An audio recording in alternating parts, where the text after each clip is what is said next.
Winter hadn't just arrived in the Dakota Territory. It had declared war. Outside the buried shelter, the wind screamed at 60 miles per hour, ripping shingles off roofs 3 miles away and freezing exposed skin in under 90 seconds. The thermometer, had anyone been foolish enough to check, read 40 degrees below zero. Snow didn't fall so much as fly sideways, turning the world into a white void where visibility stopped at arm's length. Inside the underground room, 14 people sat crammed, shoulder to shoulder, in a space designed for one. Children slept in their parents' laps. Adults leaned against earthen walls. The air smelled of unwashed bodies, damp wool, and wood smoke, yet nobody complained because they were breathing. Their faces, pale with exhaustion and shock, carried the slack expression of people who'd just escaped death by minutes. The temperature inside held steady at 64 degrees Fahrenheit. A single kerosene lantern cast amber light across the scene. In the corner, a small stone hearth radiated gentle warmth from embers that had burned down an hour ago. The fire itself had been modest twigs, thinner than a child's finger, burning for perhaps 20 minutes. Yet the heat persisted, trapped by tons of prairie soil pressing in from all sides, held and released slowly by river rocks that lined the floor. But 6 months earlier, these same people had placed bets on how quickly the girl would die. The wealthy had given her 4 weeks. The religious had prayed for her soul, while predicting her frozen corpse would be found by November. The educated had explained with charts and manuals why her plan violated every principle of frontier construction. They'd laughed when she started digging. They'd called her insane when she disappeared into the earth. They'd written her obituary in their minds before she'd even finished building. What would you do if everyone around you, your family, your neighbors, even the church, decided you were worthless? Rebecca Clark was 16 when her own stepfather threw her onto the street like garbage. The wealthy bet she'd be dead within a month. The religious said God wouldn't shelter fools, but sometimes the people who cast you out are the ones who'll beg you for mercy when the storm comes. The question hung in the cold Chicago morning air like visible breath, though Rebecca didn't speak it aloud. She stood on the corner of Michigan Avenue and Madison Street her entire life, bundled in a canvas sack at her feet, and watched her stepfather's broad back disappear into the crowd of mourning pedestrians. Gary Young hadn't looked back once, hadn't hesitated, hadn't shown even the decency of doubt. Rebecca was 16 years old, female alone, and had exactly $200 hidden in the hem of her skirt. The money represented 3 years of scrubbing other people's floors. 3 years of waking at 4 in the morning to light fires in parlor stoves before the Hartford family stirred. 3 years of swallowing insults, enduring Mrs. Hartford's cold perfectionism, and saving every spare penny with the discipline of someone who understood that money meant survival and nothing less. $15 per month, 36 months. $540 earned, $360 deducted for room food and the uniforms Mrs. Hartford required her servants to wear. $180 saved, $20 in Christmas tips from guests who'd noticed the quiet girl who refilled their wine glasses without being asked. $200 total. She'd counted it 17 times in the past week, spreading the coins across her narrow servant's bed after the household slept, making sure every penny was accounted for. The counting had become a ritual, a prayer of sorts, proof that she existed, that her labor mattered, that she wasn't the worthless burden Gary Young claimed. The morning had started 3 hours earlier when Rebecca descended to the kitchen to find her canvas sack sitting on the doorstep, contents dumped onto the frost-covered stones. One wool blanket, a knife, spoon, and fork wrapped in cloth, a small cooking pot with a dented bottom, 2 tin plates, 3 books, a volume of poetry, a Bible with her mother's maiden name inscribed on the flyleaf, and her grandfather's journal, its leather cover cracked and soft with age, a kerosene lantern reservoir half full. The message was clear. Gary Young had decided. The decision had been brewing for 2 weeks, ever since Donald Harris made his offer. Harris was 56, a widower, a merchant who'd made his money in grain futures and lost his wife to what the obituary had called an unfortunate fall down the stairs. Rebecca had seen Mrs. Harris at church 6 months before her death, had noticed the careful way she moved the long sleeves in summer, the flinch when her husband touched her shoulder. She'd also noticed the bruises. When Gary Young announced that Rebecca would marry Harris, she'd refused immediately. The refusal had been instinctive, absolute, non-negotiable. She'd rather starve than become the second Mrs. Harris, rather freeze on the street than spend one night under that man's roof. What she hadn't known, what she'd discovered by accident when she overheard Gary and his new wife Lucille arguing 3 days later, was that Donald Harris hadn't just asked for Rebecca's hand. He'd purchased it. $500 paid in advance for the right to marry a girl young enough to be his granddaughter. Gary had already spent $300 of it on gambling debts. The remaining $200 sat in a lockbox in his study insurance against his creditors. By throwing Rebecca out, he avoided having to return the money while simultaneously ridding himself of what he'd called in Lucille's hearing a useless mouth. Rebecca had listened to this exchange from behind the kitchen door, her hands wrapped around a cup of tea that had gone cold an hour earlier. She'd felt something crystallize inside her chest, not quite rage, not quite grief, but a hard clarity that felt like swallowing ice. She understood finally that she'd been merchandise her entire life. First, her father had traded her to Gary through remarriage after he'd died when she was 9. Then her mother's death when Rebecca was 13 had simply finalized the transaction. Now Gary was selling her to the highest bidder and pocketing the profit. The realization should have broken her. Instead, it sharpened her. That night, Rebecca had retrieved the $200 from its hiding place in her mattress seam, transferred it to the hem of her skirt, using careful stitches, and made her plan. She would leave before Gary could force the marriage. She would go west where the government was giving land to anyone brave or desperate enough to claim it.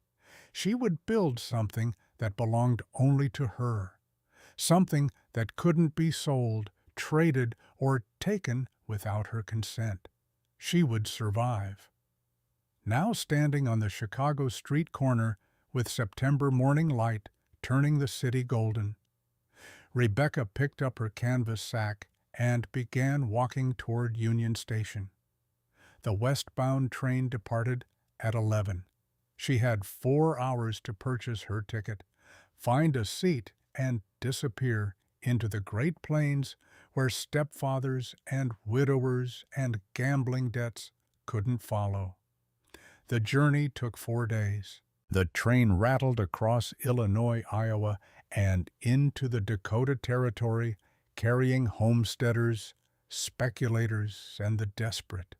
Rebecca shared a hard bench with a young woman named Helen Moore, 19 and 7 months pregnant, traveling with a husband who looked simultaneously terrified and determined.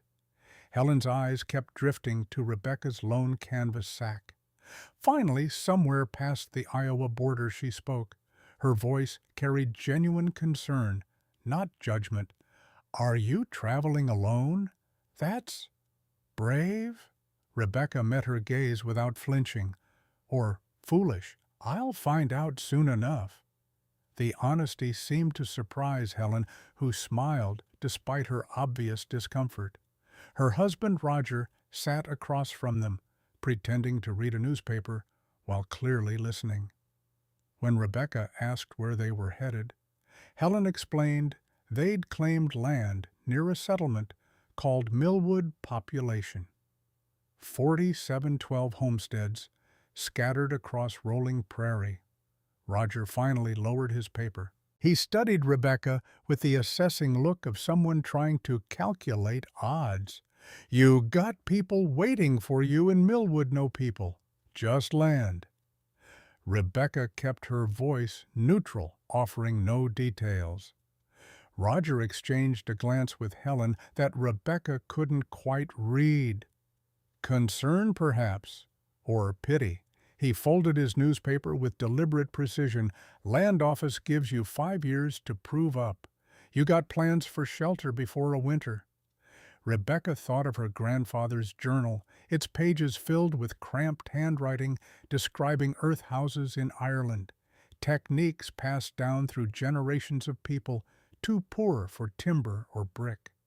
She thought of her mother's deathbed words, whispered through tuberculosis-ravaged lungs, "The soil protects its children when humans won't. I have plans." Rebecca didn't elaborate.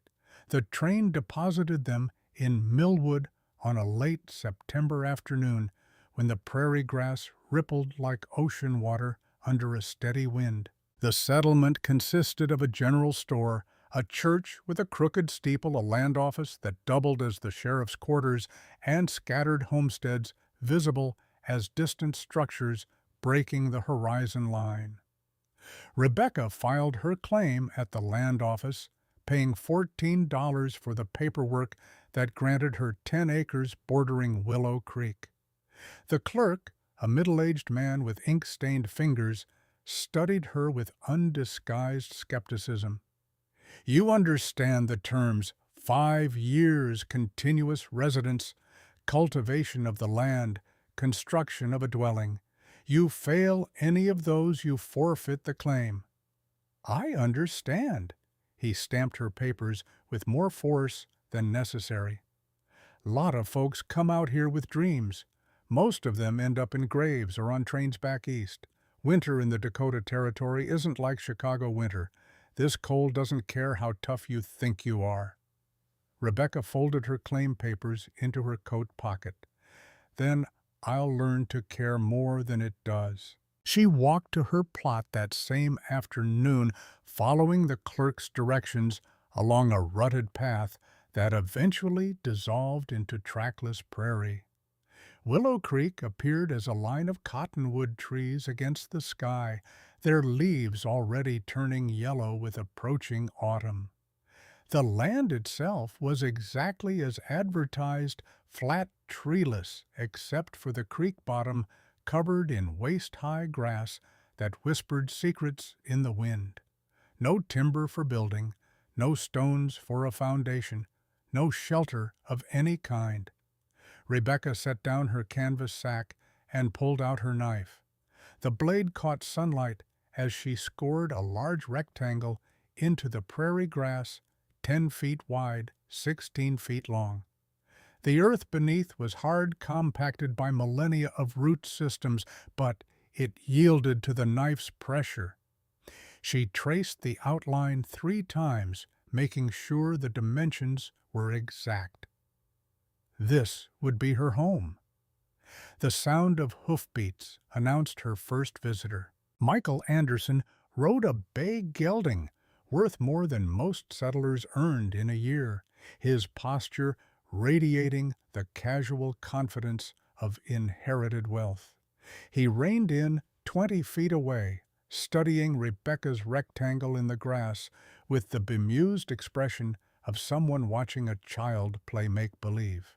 His voice carried across the prairie, "Not unkind, but thoroughly dismissive, young lady. You won't last 4 weeks out here.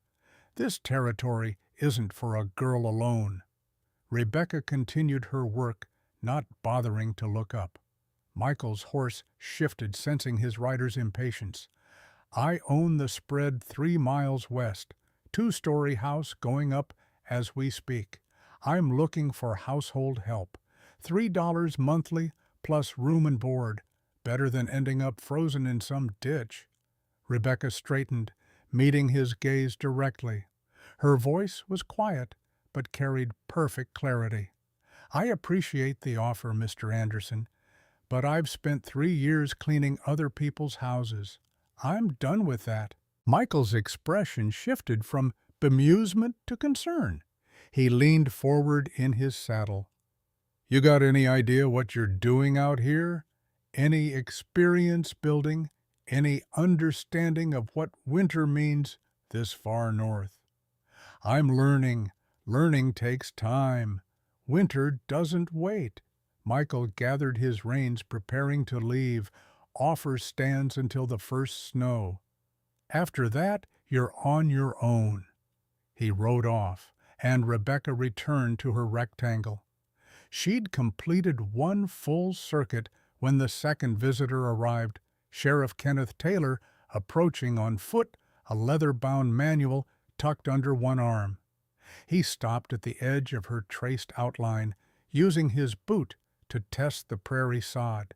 His manner was formal, almost apologetic, as if he regretted what he had to say. "According to my Frontier Survival Manual, single women require male oversight. It's not personal, it's survival science." Rebecca drove her knife into the ground, leaving it standing upright. She brushed dirt from her hands. "Then your manual is wrong." Kenneth's eyebrows rose. He opened the manual to a marked page, cleared his throat. Section 7, Paragraph 3, female homesteaders face mortality rates 43% higher than male counterparts due to reduced physical capacity, and Rebecca cut him off, her voice still quiet but edged with steel. "Sheriff, I've read manuals. I've followed rules. I've done everything right according to people who claimed they knew best. And all it got me was thrown onto a street in Chicago with $200 and nowhere to go. So forgive me if I don't put much faith in your statistics." Kenneth closed the manual slowly. His face reddened, though whether from anger or embarrassment was unclear. He adjusted his hat. "Your choice, Miss Clark, but when winter comes, don't expect rescue. I won't risk my men for someone who refused reasonable advice." The third visitor arrived as the sun touched the western horizon, painting the prairie gold and amber. Pastor Thomas Wright walked with the careful gait of someone whose knees had started failing, his black coat dusty from the trek. He carried a Bible and the certain conviction of a man who'd spent 50 years believing he spoke for God. He stood at the edge of Rebecca's traced rectangle and shook his head slowly, as if grieving a death that hadn't happened yet. His voice was gentle, which somehow made it worse. "You should pray for a swift marriage, child. The Almighty offers no shelter to fools who challenge Mother Nature." Rebecca had been kneeling, checking her measurements. She rose, brushing grass from her skirt. "Then I'll build my own shelter. God helps those who help themselves, Pastor." Thomas's gentle expression hardened. "Pride comes before the fall, young lady. The Lord gave us hands to build upward toward heaven, not downward into muck like animals." Rebekah met his gaze without flinching. "The Lord also gave us the ground we stand on, and the earth knows how to shelter its children." Thomas opened his Bible, clearly preparing to quote Scripture in rebuttal, but Rebekah had already turned back to her work. She heard him mutter something about stubborn youth as he walked away, his footsteps fading into the prairie silence. Alone again, Rebekah pulled her grandfather's journal from her sack. The pages fell open to an entry dated March 1847, written in cramped handwriting that slanted heavily to the right. Her grandfather had been 23 when he wrote it, hiding in an earth shelter while British soldiers searched the hillsides for Irish farmers who'd refused to abandon their land during the potato famine. The entry described construction techniques in precise detail. How to select the proper depth, 6 feet minimum, where soil temperature remained stable regardless of season. How to excavate without causing collapse. How to create thermal mass using whatever stones could be gathered. How to roof with living sod that breathed while insulating. At the bottom of the entry, in darker ink, added years later, her grandfather had written a single line: "The earth remembers summer through the deepest winter. Trust it." Rebekah read the words 3 times, committing them to memory, then tucked the journal away and picked up her knife. The prairie grass parted beneath the blade, revealing dark soil underneath. She began to dig. The work was immediately brutally difficult. Dakota topsoil had been compacted by thousands of years of prairie grass roots, creating a dense mat that resisted every attempt at penetration.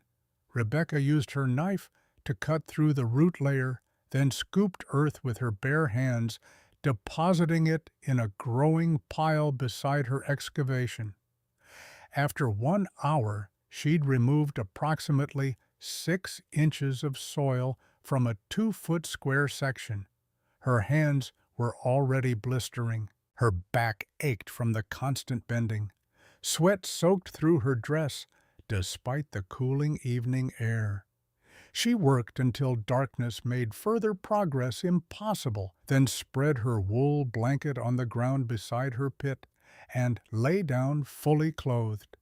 The stars emerged in impossible numbers, more than she'd ever seen through Chicago's coal smoke. The prairie wind carried the smell of grass and distant water. Somewhere far off, a coyote called its voice, rising and falling like grief made audible. Rebekah stared at the stars and thought about her mother's last words, about her grandfather's journal, about the $200 that represented 3 years of swallowed pride and scraped-together pennies, about Michael Anderson's dismissive certainty, Sheriff Taylor's statistics, Pastor Wright's biblical condemnation. Tomorrow she would dig deeper, the day after, deeper still. She would excavate her survival from prairie soil with nothing but determination and her grandfather's remembered wisdom. She would prove every one of them wrong, not with words, but with the simple fact of continued existence. She fell asleep with dirt under her fingernails and woke to pain. Her hands had stiffened overnight blisters, splitting and weeping clear fluid. Her spine felt twisted, each vertebra grinding against its neighbor. Her shoulders burned with the memory of yesterday's labor. Rebekah sat up slowly, assessing the damage with the clinical detachment of someone who understood that pain was simply information about the body's current state. The information was clear: she'd barely started, and her body was already breaking down. She pulled on her coat against the morning chill and examined yesterday's excavation. The pit measured roughly 2 feet by 2 feet by 6 inches deep. Her target was 10 feet by 16 feet by 6 feet deep. Even accounting for the fact that soil would become easier to work once she broke through the root layer, she was looking at weeks of sustained digging, weeks of this pain multiplied. Rebecca drank water from her canteen, ate a piece of hard bread, and picked up her knife. She had no choice but to continue. Stopping meant admitting defeat, and defeat meant becoming exactly what Gary Young had claimed: she was useless, worthless, disposable. She worked through the morning in a fog of discomfort, making slow progress. The sun climbed higher, turning the prairie into a golden ocean. Meadowlarks called from invisible perches. The wind never stopped, constant and impartial, carrying the smell of grass and approaching autumn. Around noon on the third day, a voice interrupted her rhythm. "Child, I know what you're building." Rebecca's spun knife raised instinctively. An elderly black woman stood 10 feet away, having approached with such silence that Rebecca hadn't heard her coming. She held a tin cup in wrinkled hands, steam rising from whatever liquid it contained. The woman's face carried the mapped history of 68 hard years' lines etched deep around eyes that had seen too much and forgotten nothing. She wore a faded calico dress, a wool shawl despite the afternoon warmth, and boots that had been repaired so many times the original leather was barely visible. Her voice, when she continued, held the quiet authority of someone accustomed to being ignored but not deterred. "I lived in one during slavery days. We called it a hidey hole." Rebecca lowered the knife slowly. She studied the woman's face, searching for mockery or condescension, and finding neither. Just weary recognition, as if she'd identified a familiar pattern in Rebecca's actions. The woman stepped closer, extending the tin cup. Steam carried the smell of mint and something bitter. "Drink this. Your hands need it." Rebecca hesitated, then accepted the cup. The liquid was hot enough to scald some kind of tea made from plants she didn't recognize.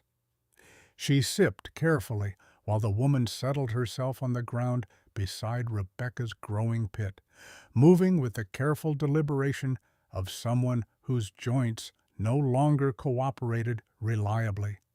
"My name is Shirley Allen. Been in Millwood 8 years. Before that, Kentucky, Ohio, and a dozen places I try to forget." The woman's eyes tracked the dimensions of Rebecca's excavation with professional assessment. "You planning to go down 6 feet?" Rebecca set down the cup. "That's the plan." Shirley nodded slowly. "Smart. Below 6 feet, earth temperature stays stable. 50 to 60 degrees winter and summer both.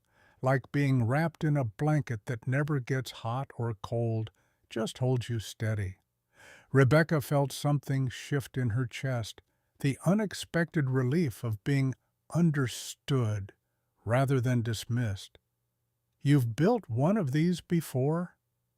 "Built, child. I lived in them for months at a time." Shirley's gaze drifted somewhere past the horizon, seeing things Rebecca couldn't.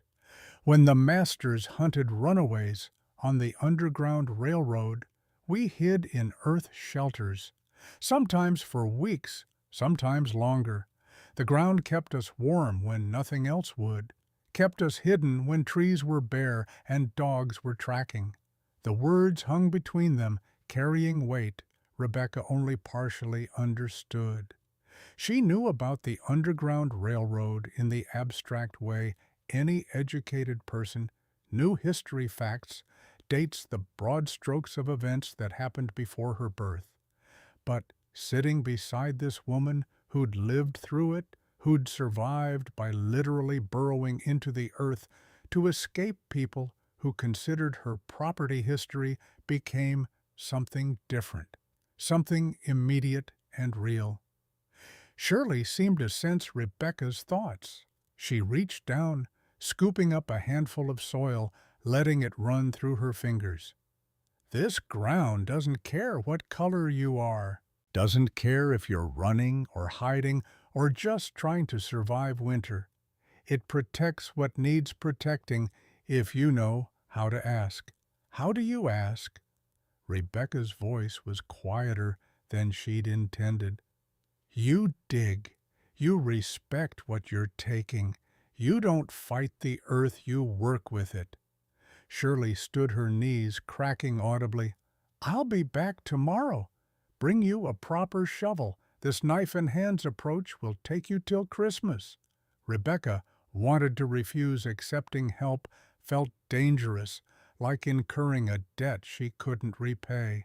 But Shirley was already walking away, moving across the prairie with surprising speed for someone her age. Rebecca called after her, "Why would you help me?"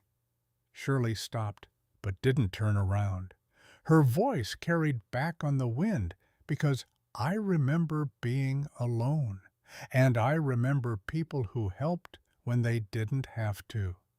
That's how we survive, child. Not by being strong enough to do it all ourselves, but by being wise enough to accept help when it's offered.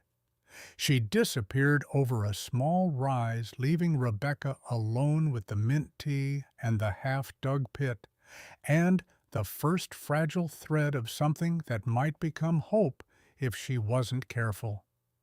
Shirley returned the next morning, carrying a shovel that had clearly seen better days. The handle was wrapped with cloth to cover splits in the wood, and the blade showed signs of having been sharpened multiple times, wearing it thinner than factory standard. But it was functional, and compared to Rebecca's knife-and-hands method, it was a miracle. The old woman didn't offer explanation or ask permission. She simply handed Rebecca the shovel and said, "Had this since '47. Dug my freedom with it. Reckon you're digging yours." Rebecca wanted to ask what payment Shirley expected, what hidden cost would emerge later, but something in the woman's face stopped her. This wasn't a transaction. This was something else, something Rebecca didn't have a name for, but recognized instinctively as important. She closed her fingers around the shovel handle. "I can't afford to pay you." Shirley's expression didn't change. Didn't ask for payment, asked for company. Gets lonely being the only one who remembers. Over the following days, a routine established itself. Shirley arrived each morning around dawn, bringing water or tea, or occasionally hard bread she'd baked the night before. They worked together in companionable silence, with Shirley offering guidance. When Rebecca's technique faltered, how to read different soil layers, where to find the best clay for mortar, which cottonwood trees along the creek were dead and could be harvested without guilt. In exchange, Rebecca read aloud in the evenings, working through her mother's poetry book and grandfather's journal by lantern light. Shirley listened with the intense focus of someone encountering written words as if they were treasure. She'd never learned to read, had never had the opportunity during slavery, and had been too busy surviving afterward. One evening, as Rebecca read an entry describing her grandfather's first winter in an earth house, Shirley interrupted, "Your grandfather was Irish."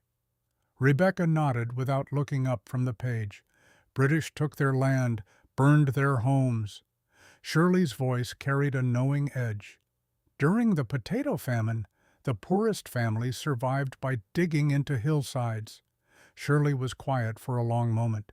Then softly, "Turns out the ground protects all kinds of unwanted people. White, Irish, black runaways. Probably others too. Maybe that's what the earth does takes in what the powerful try to throw away." Rebecca stopped reading. She met Shirley's eyes across the lantern light and understood finally why this woman had appeared 3 days into her excavation carrying a shovel and asking nothing in return. They were both refugees from a world that had decided they were disposable, both building survival from dirt because nothing else was offered. She returned to reading, but something had shifted between them from simple cooperation to recognition of shared experience. By late October, the pit had reached its full dimensions, 10 feet wide, 16 feet long, 6 feet deep. At that depth, the soil had transformed from hard-packed topsoil to darker, damper earth that yielded more easily to the shovel.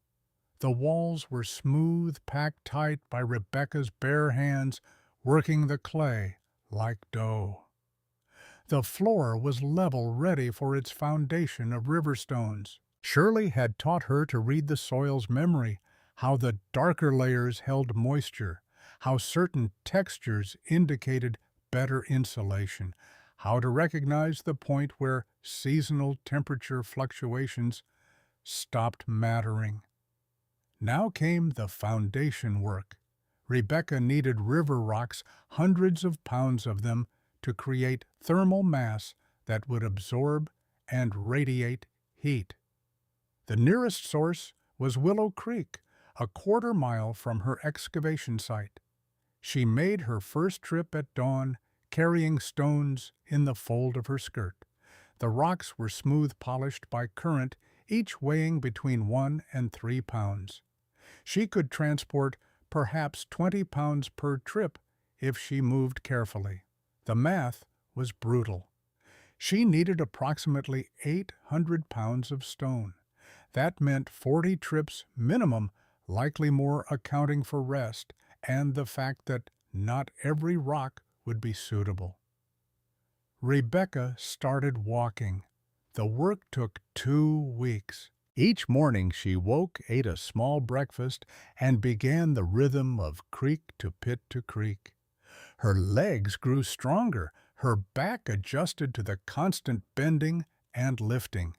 She developed calluses on top of her blisters, then those calluses hardened into armor. Settlers passing by on the rutted track to town watched her labor with expressions ranging from pity to contempt. Nobody offered help. Nobody suggested she was doing something sensible. A few made jokes about the crazy girl building a rock garden in a hole in the ground. Rebecca ignored them all. Her world had narrowed to a simple equation. Stones carried equaled future warmth, equaled survival. Everything else was noise. By mid-November, the foundation was complete. 800 pounds of river rock covered the floor of her dugout in a layer roughly 6 inches deep. The stones formed a thermal battery. They would absorb heat from her fire and release it slowly, maintaining steady temperature long after the flames died. Next came the roof framework. Rebecca needed logs, but cutting living trees was both wasteful and beyond her physical capacity. Instead, she scavenged the creek bottom for deadfall cottonwood trees that had died standing and eventually toppled, their wood seasoned but still solid. She found 14 suitable logs, each approximately 4 inches in diameter and 8 feet long. Getting them from creek to dugout required a different kind of determination. Rebecca tied rope around her waist, looped it around a log, and dragged. The first log took 2 hours to move a quarter mile. Her shoulders screamed. Her hands, still healing from earlier blisters, reopened and bled. She had to stop every 30 feet to catch her breath and convince her body to continue. By the fourth log, she'd developed a technique, smaller pulls with more frequent rests, using her legs rather than her back, accepting pain as information rather than obstacle. By the 7th log, the work had become meditation. Her mind wandered while her body executed the familiar pattern of pull, rest, breathe, repeat. Michael Anderson's 3 sons rode past during her 9th log, their horses dancing sideways at the sight of Rebecca straining against the rope. The oldest boy, 14, called out with the casual cruelty of adolescence, "Mole girl, living in a hole like an animal." His brothers laughed, and they galloped off, leaving Rebecca alone with her rope and her log, and the knowledge that their father would hear about this and form new opinions about her mental state. She kept pulling. The 14 logs went across the width of her dugout, spaced 12 inches apart, creating a ribbed framework. On top of these, Rebecca would stack sod blocks, prairie grass cut in sections, the living roots holding soil together in dense bricks. She'd watched Shirley demonstrate the cutting technique. The knife sliced through grass and the top 3 inches of soil, creating blocks approximately 12 inches wide, 24 inches long, and 3 inches thick. Each block weighed between 40 and 50 pounds, heavy enough that Rebecca could barely lift them. She needed roughly 120 blocks to create 3 layers of sod roofing, 9 inches of living earth that would insulate while allowing airflow through the grass roots. Rebecca spent 8 days cutting and stacking sod. Her technique improved with repetition. She learned to cut at an angle that made lifting easier to roll the blocks, rather than trying to carry them to stack them with grass side down so roots interlocked. The work was exhausting, but no longer overwhelming.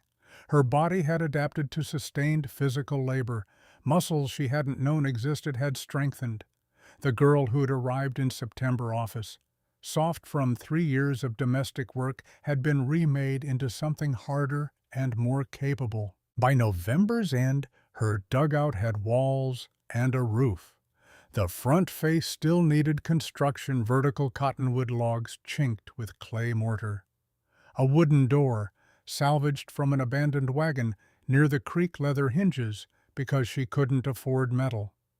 Shirley helped with the mortar, mixing creek clay with dried grass and water, creating a paste that would dry harder than stone. They worked side by side, packing the mixture into every gap, every crack, every potential pathway for cold air to enter. The final element was heating. Rebecca couldn't afford an iron stove. Those cost upward of $50 more than a quarter of her remaining savings. Instead, she built a firebox from river stones, stacking them in the dugout's far corner to create a small hearth. For the flue, she scavenged discarded kerosene tins from the settlement's trash pile. She flattened them, linked them with clay mortar, and created a makeshift chimney that extended through the sod roof. It was crude, inefficient by conventional standards, and completely functional.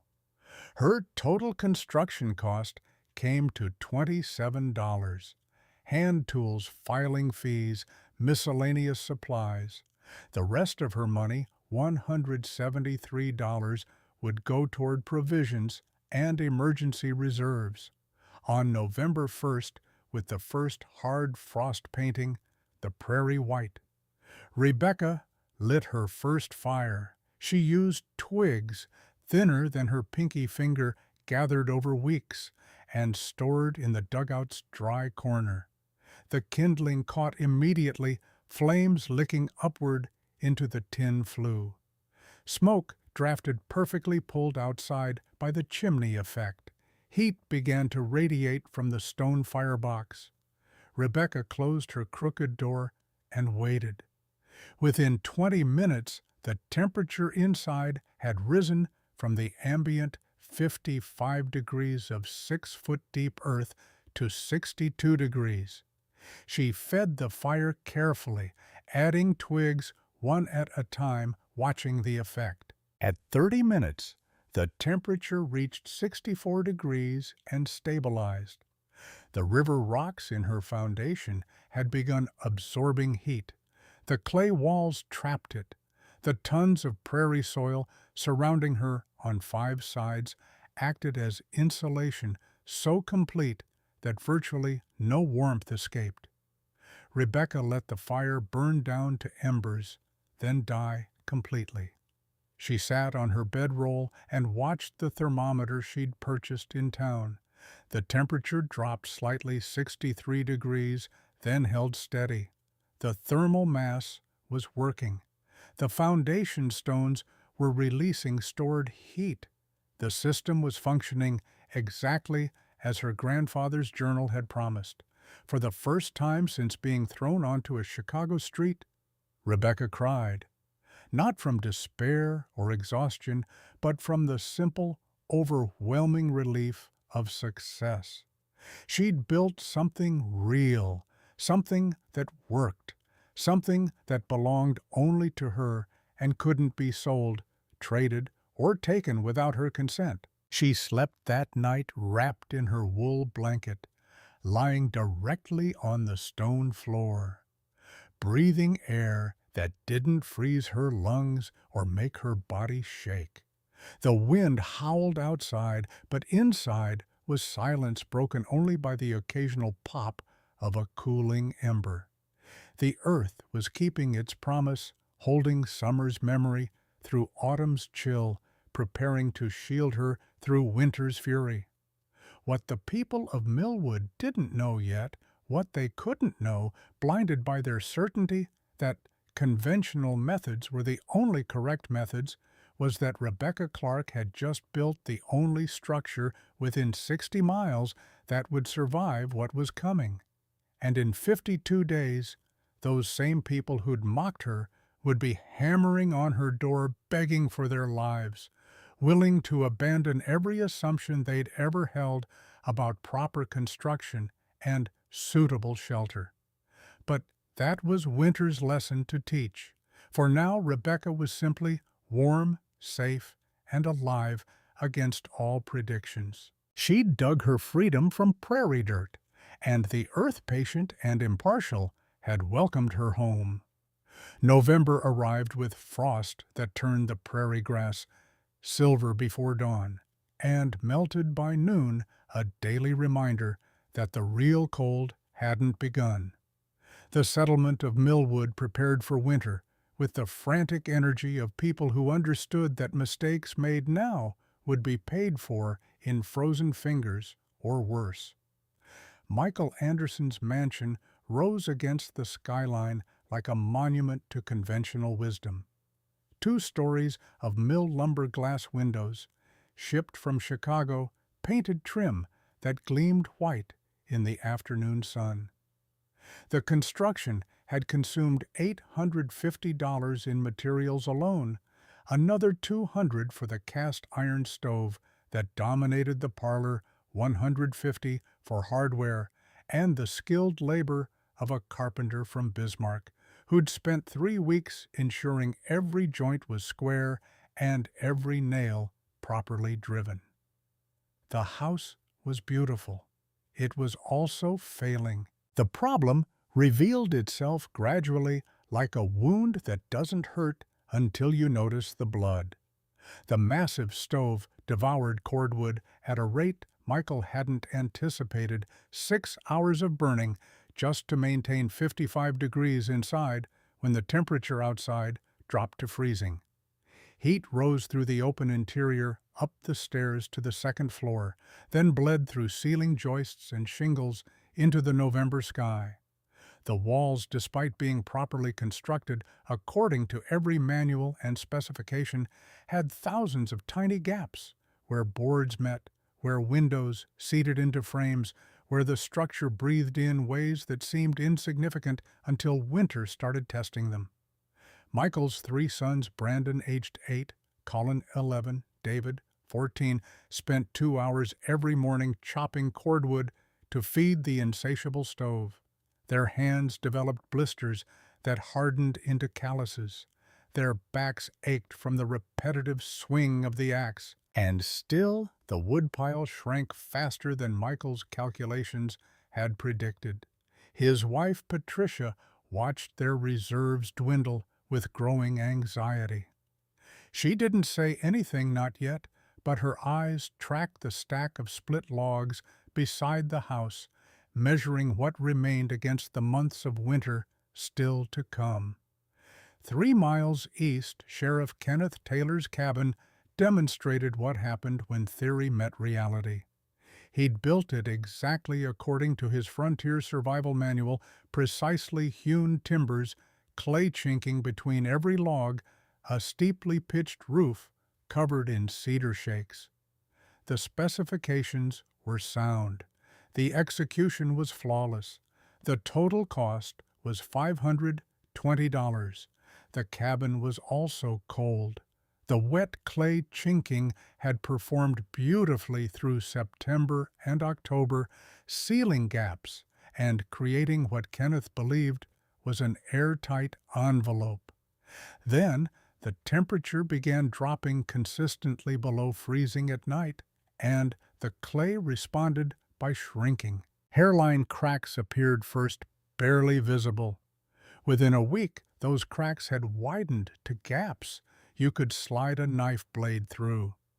Kenneth and his wife Linda spent their afternoons stuffing rags into the expanding fissures, only to find new ones the next morning. The cold found every weakness with the persistence of water seeking its level. Drafts whispered through the cabin at night, making the lantern flames dance and forcing Linda to sleep in her day clothes under every quilt they owned. Kenneth consulted his manual repeatedly, searching for the section on clay shrinkage in extreme cold. The manual, written by a professor in Pennsylvania who'd never spent a winter on the Dakota plains, didn't mention it. Pastor Thomas Wright's house predated the current settlement by 8 years, built during the first optimistic wave of homesteading that had preceded the harsh reality of sustained habitation. The structure was clapboard over timber, framing serviceable, but never grand-roofed with tar-treated canvas because proper shingles had been beyond the original owner's budget. The canvas was failing. 8 years of sun, wind, and temperature swings had made it brittle. The first significant snowfall of November, 6 inches of wet, heavy accumulation, caused visible sagging in 3 places. Thomas climbed onto the roof with a broom to sweep it clear, and the canvas tore under his boot, creating a saucer-sized hole that let melted snow drip directly onto the dining table. He patched it with pitch and a scrap of blanket, but the damage exposed a deeper problem. The entire roof was compromised, weak enough that the next major snow load might cause catastrophic failure. Thomas prayed about it nightly, asking God to hold the canvas together through the winter, to spare them the expense of replacement they couldn't afford. His wife Brenda, already weakened by the chronic cough that had plagued her for 2 years, grew worse in the drafty house. She spent most days in bed, wrapped in quilts, her breathing wet and labored. Their daughters, Sarah and Emma, ages 9 and 6, learned to be quiet around their mother, to tiptoe and whisper, and not ask for things that required energy she didn't have. Eric Walker had arrived in Millwood 2 months before Rebecca, claiming land a mile south of her plot. He was 24 second-generation Norwegian, but American-born, carrying his father's carpentry skills and $380 saved from 2 years working construction in Minneapolis. He'd built his cabin the right way, or so he'd believed. Traditional log construction, medium-quality materials, competent execution. The structure was solid square, properly chinked. It should have been warm. Instead, Eric woke every morning to frost on the inside walls. His breath made clouds in the air, despite the fire he kept burning through the night. He could feel heat rising, gathering near the ceiling where it did him no good, then escaping through invisible gaps in the roof assembly. He'd visited Rebecca's dugout 3 times in late October, ostensibly to check if she needed help, but actually to study what she'd built. The earthen shelter made no sense according to every principle he'd learned. It violated basic assumptions about construction, that shelter required walls that stood above ground, that proper insulation meant wood or brick, that heating required substantial fuel consumption. Yet, when he'd stood at her door asking if she needed anything, warm air had rolled out from the interior like a physical presence. The contrast between her underground room at 64 degrees and his cabin at 48 degrees was undeniable and deeply embarrassing. Rebecca's routine had settled into rhythms dictated by necessity rather than convention. She woke when gray dawn light filtered through cracks around her door, usually around 7. A small fired twigs, barely thicker than matches, burning for 20 minutes, brought the temperature from its overnight low of 61 degrees back to 64. She boiled water for washing and made simple breakfast from her provisions. The rest of her day was hers. She read from her 3 books, worked on small improvements to the dugout, or simply rested in the unprecedented luxury of being warm without constant effort. 2 fires daily, morning and evening, consumed less fuel than she could gather in an hour of walking the creek bottom. The settlement noticed. Women whispered in church about the unnatural girl living like an animal in the ground. Men debated whether her survival thus far was luck or something more troubling, an indication that perhaps conventional wisdom wasn't as universally applicable as they'd believed. Helen Moore, 7 months pregnant and increasingly uncomfortable in the cabin she shared with her husband Roger, visited Rebecca in early November. The walk from her homestead took 40 minutes, and she arrived breathless, one hand supporting her swollen belly. Rebecca opened the door to find her leaning against the frame. Helen's face was pale, her lips slightly blue, despite the relatively mild day. Her voice came out thin. "May I sit down?" Just for a moment. Rebecca guided her inside, settling her on the bedroll near the hearthstones. The warmth seemed to revive Helen immediately. Color returned to her cheeks. Her breathing steadied. She looked around the dugout with wonder. "How are you staying so warm? Roger's burning wood constantly, and our cabin barely reaches 50 degrees. Rebecca explained the principles: thermal mass earth insulation, stable temperature at depth. Helen listened with the focused attention of someone for whom this wasn't theoretical. She was going to give birth within 2 months in a house that couldn't maintain adequate warmth. Helen's voice dropped to barely above a whisper. "Roger won't believe me if I tell him. He thinks his way is the only way. He's proud." Rebecca understood proud men. She'd been raised by one. Most men are. It's how they survive being wrong. They just refuse to admit it. Helen laughed, then winced as the baby kicked. She placed Rebecca's hand on her belly so she could feel the movement. The life pressing against her palm was immediate and urgent, a reminder that winter wasn't an abstract threat, but a specific danger to specific people. "Will you come to me when the baby arrives?" Helen's eyes were serious. "Roger built the cabin, but he doesn't know anything about keeping someone alive when they're vulnerable. I trust you more than I trust him." Rebecca had no experience with childbirth beyond theoretical knowledge from books, but she recognized the question beneath the question, not whether she knew what to do, but whether she would try. "Yes. When you need me, send Roger. I'll come." Helen left an hour later, walking back toward her inadequate cabin and her proud husband and the approaching birth that terrified her in ways she couldn't articulate. The settlement's hostility toward Rebecca crystallized in mid-November when Jeffrey Lewis appeared at her door with a legal claim that her land wasn't actually hers. Lewis was 43, rough around the edges in a way that suggested violence as a first resort, known throughout Millwood for claim-jumping, filing fraudulent paperwork to steal established homesteads from people who couldn't afford legal fights. He stood outside her dugout, not bothering to knock, just shouting, "You're squatting on my land, girl." "I filed before you did. Check with the land office." Rebecca emerged into the cold afternoon. She kept her knife visible at her belt, not threatening but present. "Sheriff Taylor is investigating.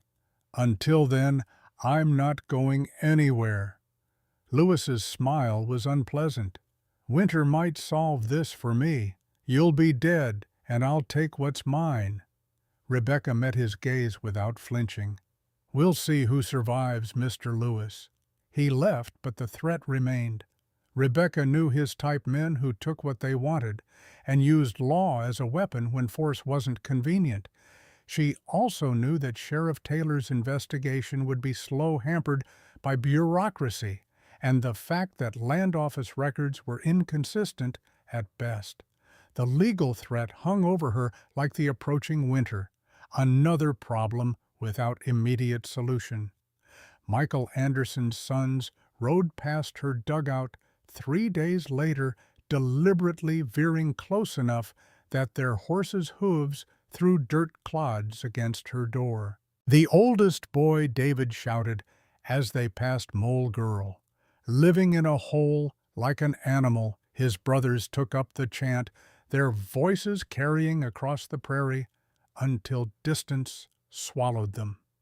Rebecca listened from inside, sitting beside her warm hearth, and felt nothing but pity. They were children, parroting their father's judgment, unaware that their mockery would age poorly. The first test came November 18th. The storm announced itself through signs that settlers had learned to read horses refusing to settle in their stalls, birds flying south in agitated flocks, a peculiar yellow tint to the afternoon sky. Old-timers at the general store muttered about a practice run, a warm-up for the real cold that would arrive in December. The temperature dropped from 35 degrees to 8 degrees in 4 hours. Snow began falling around 6 in the evening, fat flakes that quickly accumulated.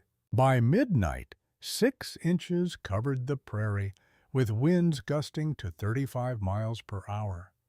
Michael Anderson's stove consumed wood as fast as his sons could feed it, but the house temperature dropped to 48 degrees despite the roaring fire. Patricia woke him at 2 in the morning. "Brandon's lips are turning purple. He can't get warm." The 8-year-old boy lay under 4 quilts, shivering violently, his small body unable to generate enough heat to compensate for what the cold stole away. Michael wrapped him in another blanket, brought him downstairs to sit directly beside the stove. It helped marginally, but the boy's teeth still chattered, and his fingernails showed the faint blue of inadequate circulation. Michael's pride warred with his fear. He'd spent over $1,000 on this house. He'd followed expert advice. He'd done everything correctly, according to every manual and every experienced builder he'd consulted. The fact that it wasn't enough felt like personal failure, like evidence of weakness he couldn't afford to acknowledge. Sheriff Kenneth Taylor discovered that snow accumulated on his cabin roof at a rate that made the structure groan. He climbed up at 3 in the morning, using a ladder and a shovel to clear the load before the roof timbers failed. The wind hit him like a fist, nearly knocking him from the ladder. He managed to shovel half the roof before his hands went numb, and he retreated inside, praying the remaining snow wouldn't be enough to cause collapse. Linda huddled by the fire, praying aloud in a steady stream of words that might have been conversation with God, or simply the sound of fear given voice. Pastor Thomas Wright's patched canvas roof developed a new tier dinner plate sized that funneled snow directly into the parlor. He tried to climb up and fix it in the middle of the storm, but the wind was too strong and the canvas too brittle. He settled for stringing a tarp beneath the hole to catch the snow before it hit the floor. Brenda's cough worsened dramatically in the cold. Her fever spiked to 102 degrees. The girls huddled beside her in bed, trying to share body heat, while Thomas fed the fire and wondered if his wife would survive to see Christmas. Eric Walker's cabin temperature dropped to 38 degrees despite every effort. He could see his breath indoors. The fire roared but accomplished nothing except consuming his wood reserves at an alarming rate. He wrapped himself in every piece of clothing he owned and tried to sleep, but the cold was too invasive for rest.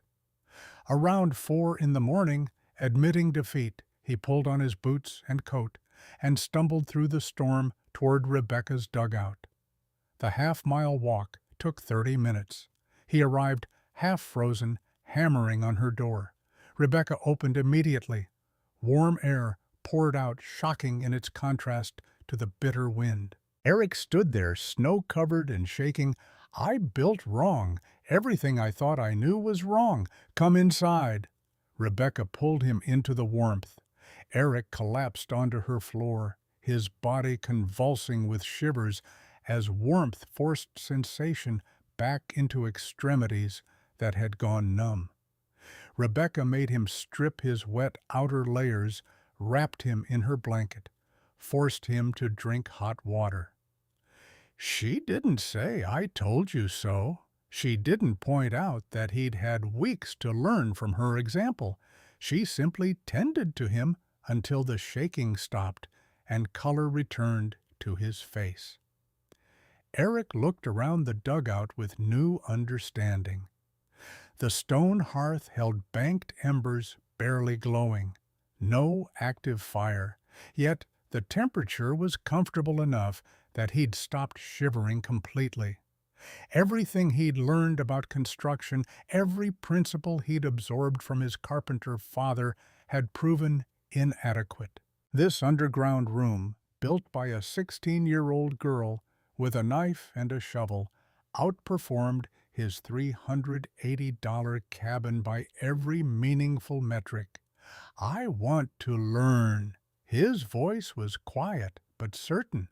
"When this storm ends, will you teach me?" Rebecca studied him, searching for mockery or condescension, and finding neither. Just honest recognition of failure and the willingness to learn from someone he'd initially dismissed. "If you're serious, yes." The storm broke 20 hours later. The settlement emerged to find snowdrifts 2 feet high, in places temperatures still hovering around zero, and 3 homesteads with significant damage. Kenneth Taylor's roof had partially collapsed on the north side. Thomas Wright's canvas roof was 40% torn away. Eric Walker's cabin had a blown-out window where wind pressure had exceeded the frame's capacity. Michael Anderson's house stood intact, but Brandon hadn't recovered.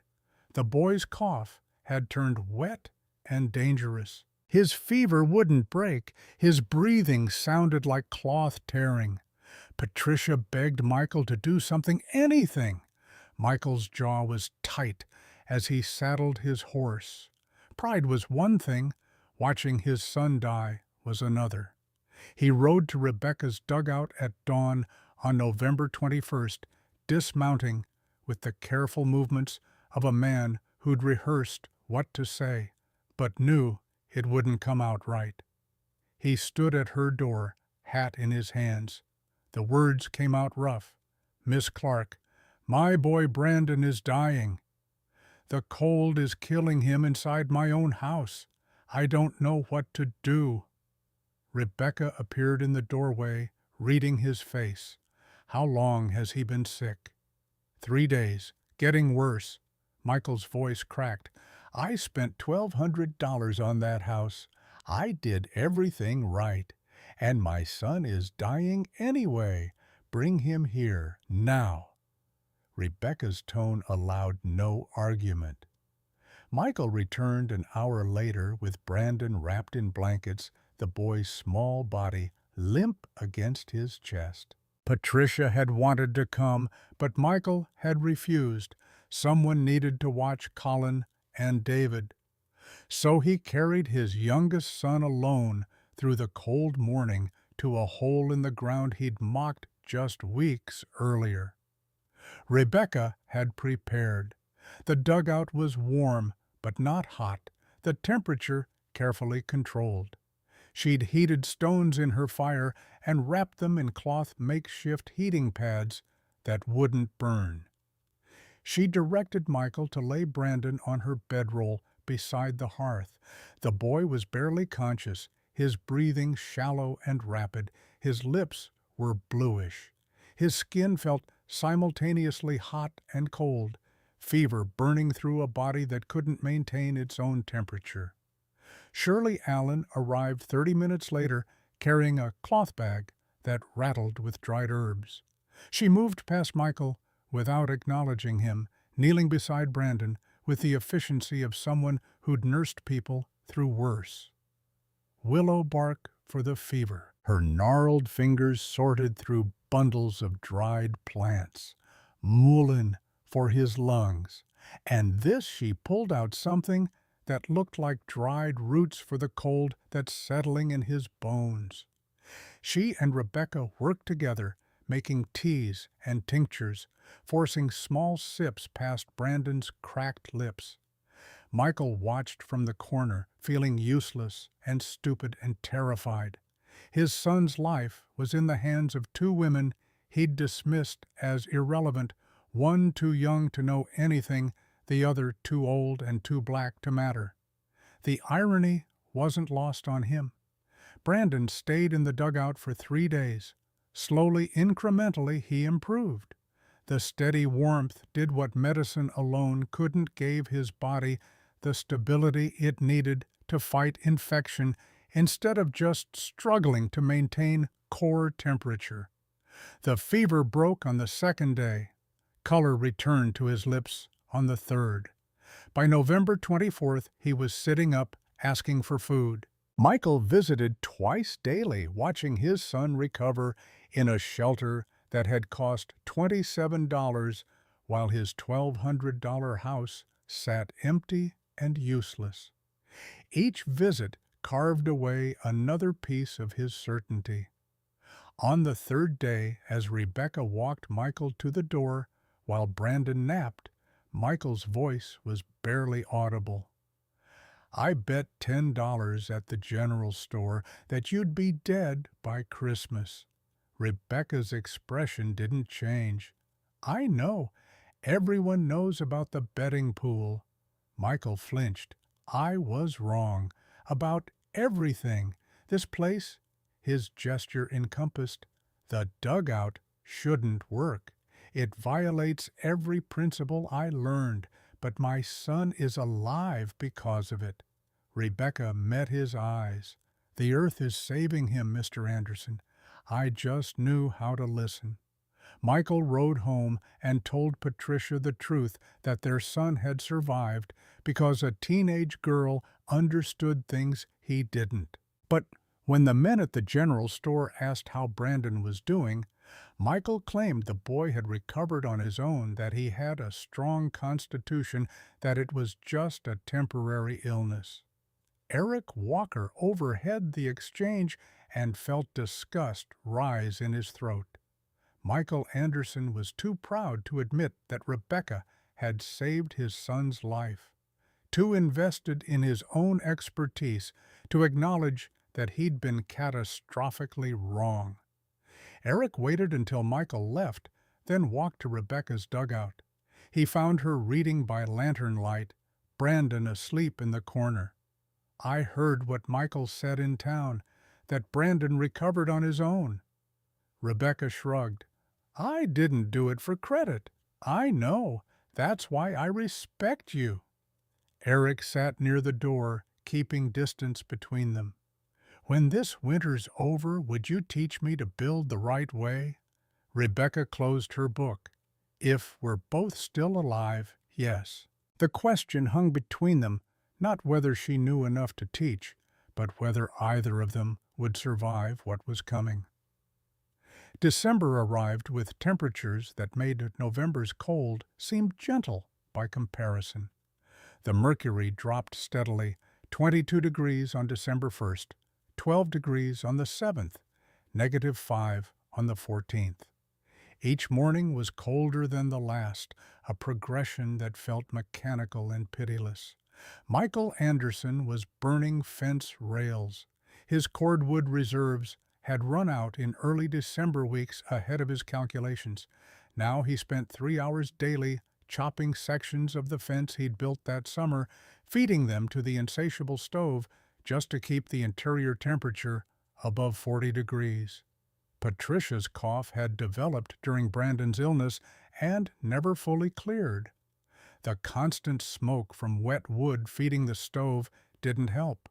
The boys slept in their day clothes under every quilt the family owned, and still they woke shivering. Kenneth Taylor had patched every crack in his cabin walls with mud rags and newspaper. Yet heat continued to escape through the ceiling, rising and bleeding away into the winter sky.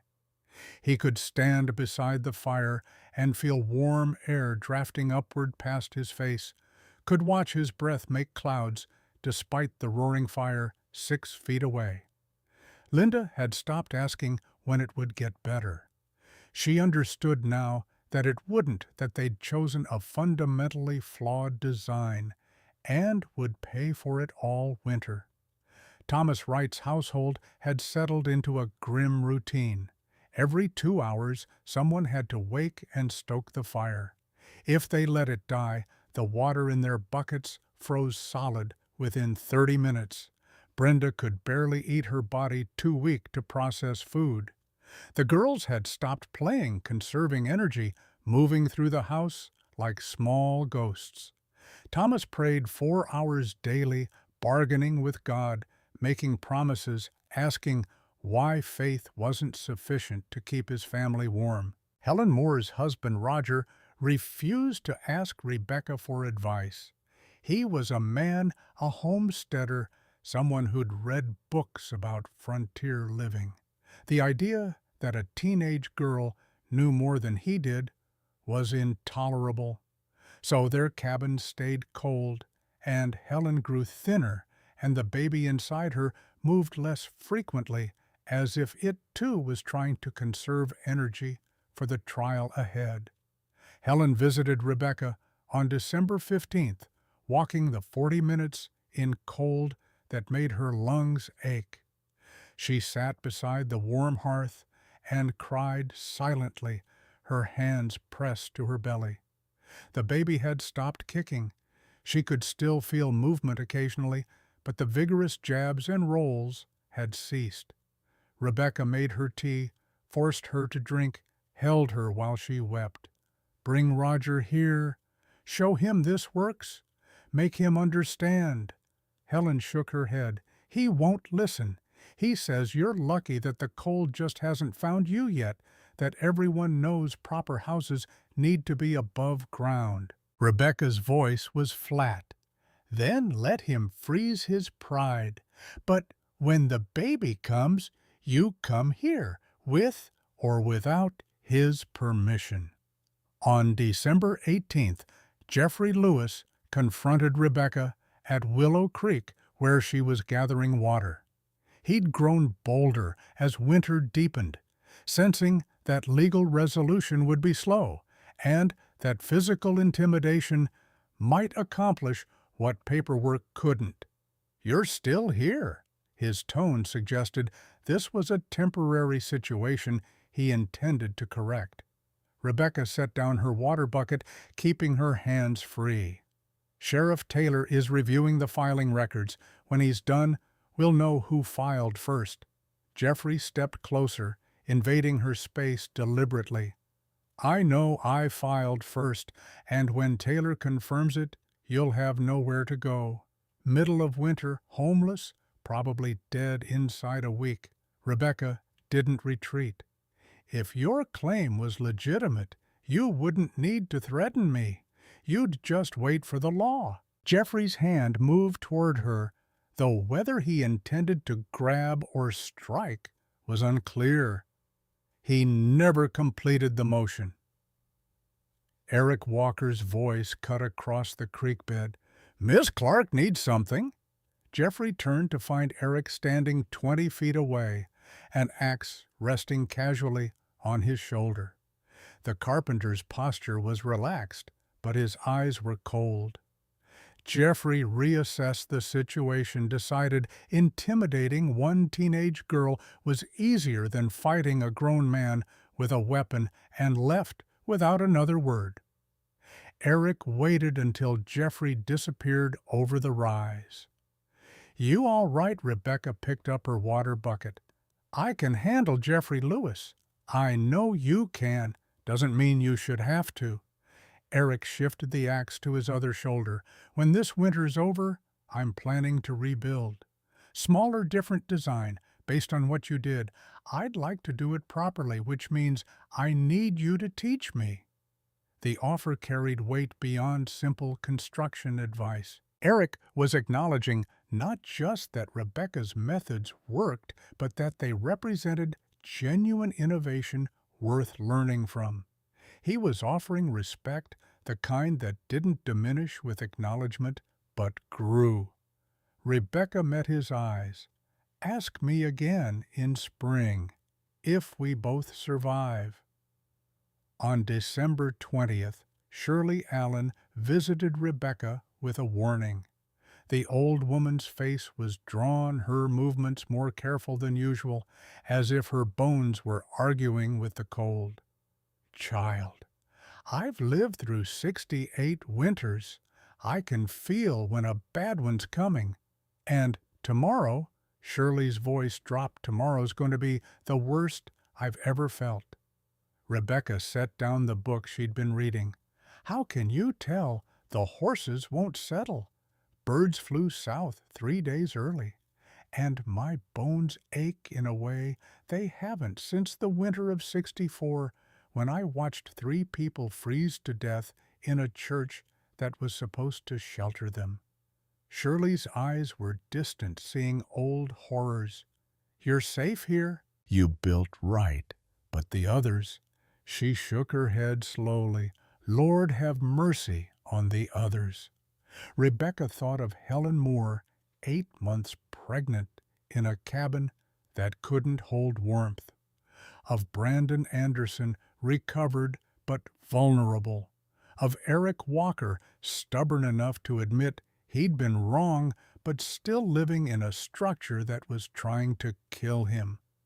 "Should I warn them?" Her voice was uncertain. Shirley's laugh was bitter. "They won't listen. Pride is a warm blanket until the real cold comes. Then it's just dead weight that drags you under." The next day, December 21st, the sky turned yellow-gray, a color that seemed fundamentally wrong. Draft horses across the settlement refused to calm pacing their corrals with ears pinned back. Dogs howled at nothing.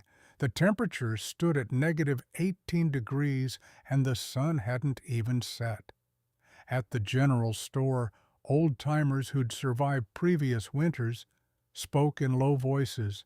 "A big one's coming, bigger than anything we've seen." Michael Anderson bought 3 additional cords of wood emergency reserves that cost him $20 he'd planned to save. Kenneth Taylor reinforced his roof supports, adding timber braces to prevent collapse. Thomas Wright prayed publicly in the street, asking God to spare them. Rebecca sealed every crack in her dugout with fresh clay, checked her door seal, stockpiled extra twigs, and filled every container with water. She lit her evening fire early, bringing the temperature to 65 degrees, then banked the embers carefully. At 6:47 that evening, the temperature was negative 18 degrees Fahrenheit. By midnight, it would reach negative 40, and the wind was building, gathering strength like a fist, pulling back before the strike. The storm hit at 8 o'clock with the violence of something that had been waiting, patient and hungry. Wind speeds jumped from 10 to 60 miles per hour in less than 20 minutes. Snow didn't fall. It flew horizontally, turning the world into a white void where you couldn't see your own hand extended at arm's length. The temperature plunged. Negative 20, negative 30, negative 37. Michael Anderson's stove consumed furniture. First, a chair, its legs crackling in the flames. Then another chair, then sections of the kitchen table. Patricia fed wood as fast as she could, while Michael used an axe to break apart anything that would burn. The boys huddled under every quilt, every blanket, every piece of fabric in the house. It wasn't enough. The cold found gaps in the construction, invisible pathways, through walls that had seemed solid in autumn. Drafts circulated like predatory fish, stealing warmth and replacing it with air that hurt to breathe. By 10 o'clock, the temperature inside Michael's $1,200 mansion had dropped to 34 degrees. Brandon's lips were turning purple again. Colin's hands were numb. David couldn't stop shivering, despite being wrapped in 4 quilts. Patricia's voice shook Michael. "They're freezing. Inside our own house, our children are freezing." Michael stared at the inadequate fire, at his inadequate house, at the inadequate results of his expensive, conventional wisdom. His pride died hard, fighting every step, but fear for his children was stronger. "We have to reach the girls' place. Rebecca, she has real heat. I've seen it." Patricia's response was immediate and visceral. "That dirty hole in the ground, you want to take our children to live like animals." Michael's voice came out raw. "The girl isn't freezing to death. We are." They bundled the children in every blanket they could carry, tied themselves together with rope so they wouldn't get separated in the whiteout, and stumbled into the storm. The half-mile to Rebecca's dugout should have taken 8 minutes. In the blizzard with 3 small children and visibility measured in inches, it took 40. The wind tried to lift them off their feet. Ice crystals pelted their faces like thrown sand. The cold penetrated every layer of clothing, found skin, and began the process of destroying tissue. Michael carried Brandon unconscious again. Patricia pulled Colin and David by the rope, praying aloud, though her words were stolen by the wind before they left her mouth. They found Rebecca's dugout by luck or divine intervention. Michael wasn't sure which and didn't care. He pounded on the door with numb fists. "Rebecca, please let us in. We're dying." The door opened.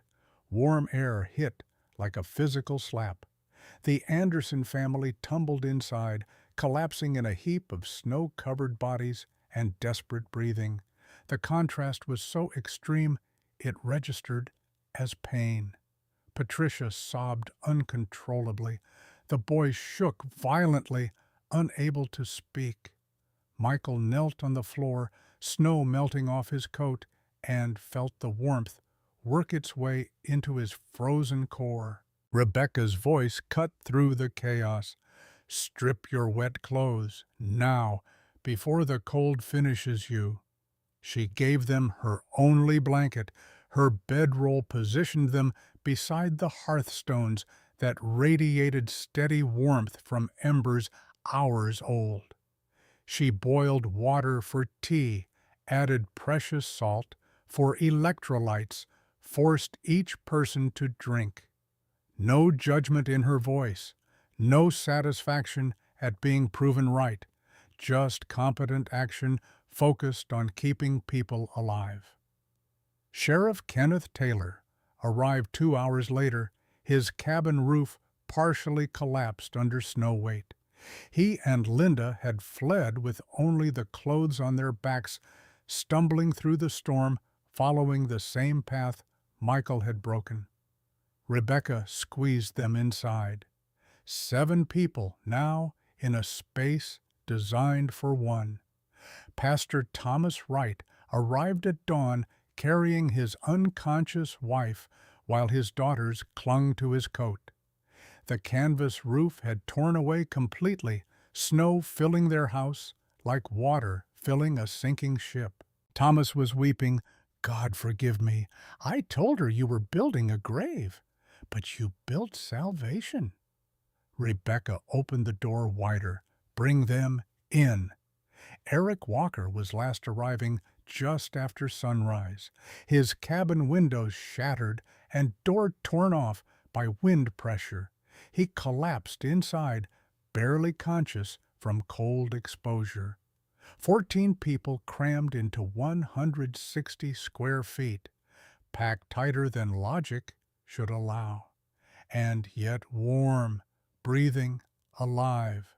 The storm screamed outside -40 degrees, 60-mile-per-hour winds, snow accumulation measured in feet rather than inches. Inside the buried shelter, the temperature held themselves at 62 degrees, slightly lower than normal, due to the door opening repeatedly, but still comfortable. The thermal mass worked. The tons of prairie soil insulated. The system Rebecca had built for $27 performed while structures costing hundreds of times more failed catastrophically. Thomas Wright's voice was barely audible over the muffled storm. "I preached that God builds upward to heaven. I was wrong.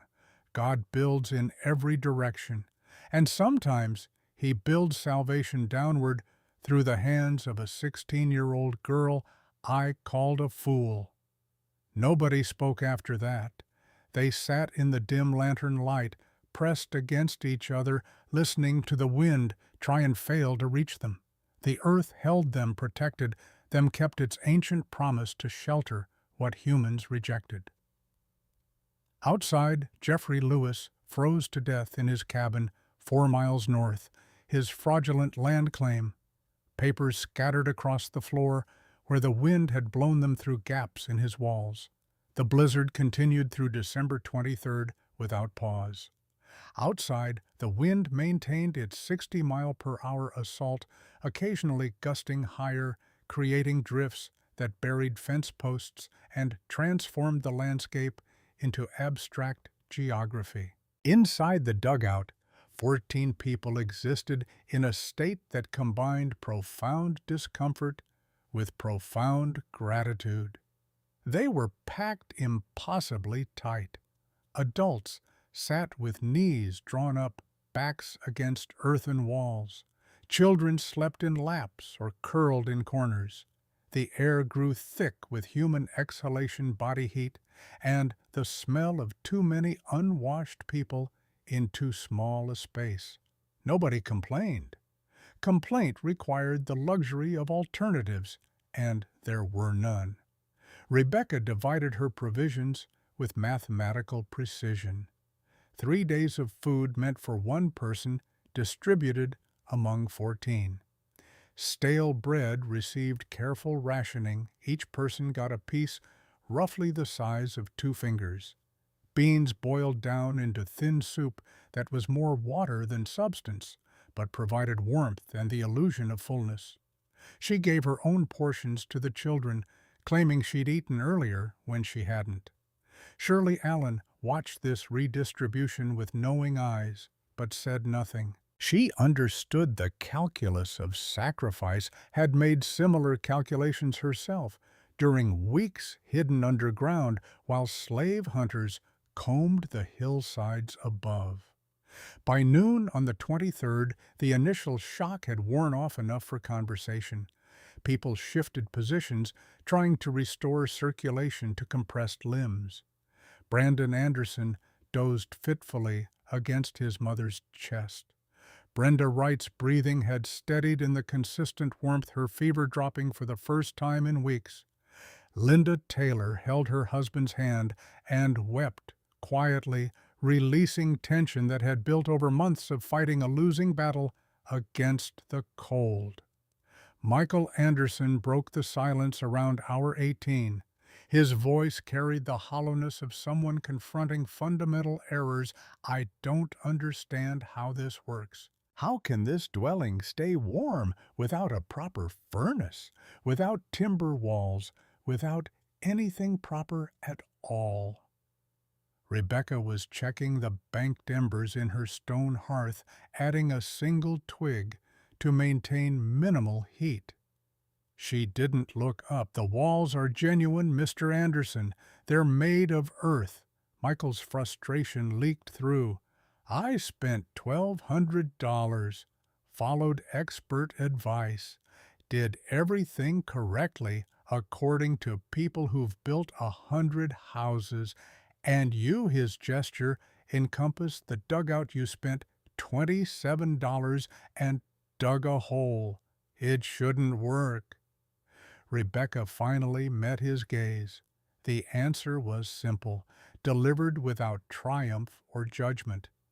"Your experts wrote manuals for people who could afford mill lumber and iron stoves and glass windows. My grandfather wrote nothing down. He just survived when the British took everything and left Irish farmers with dirt and desperation.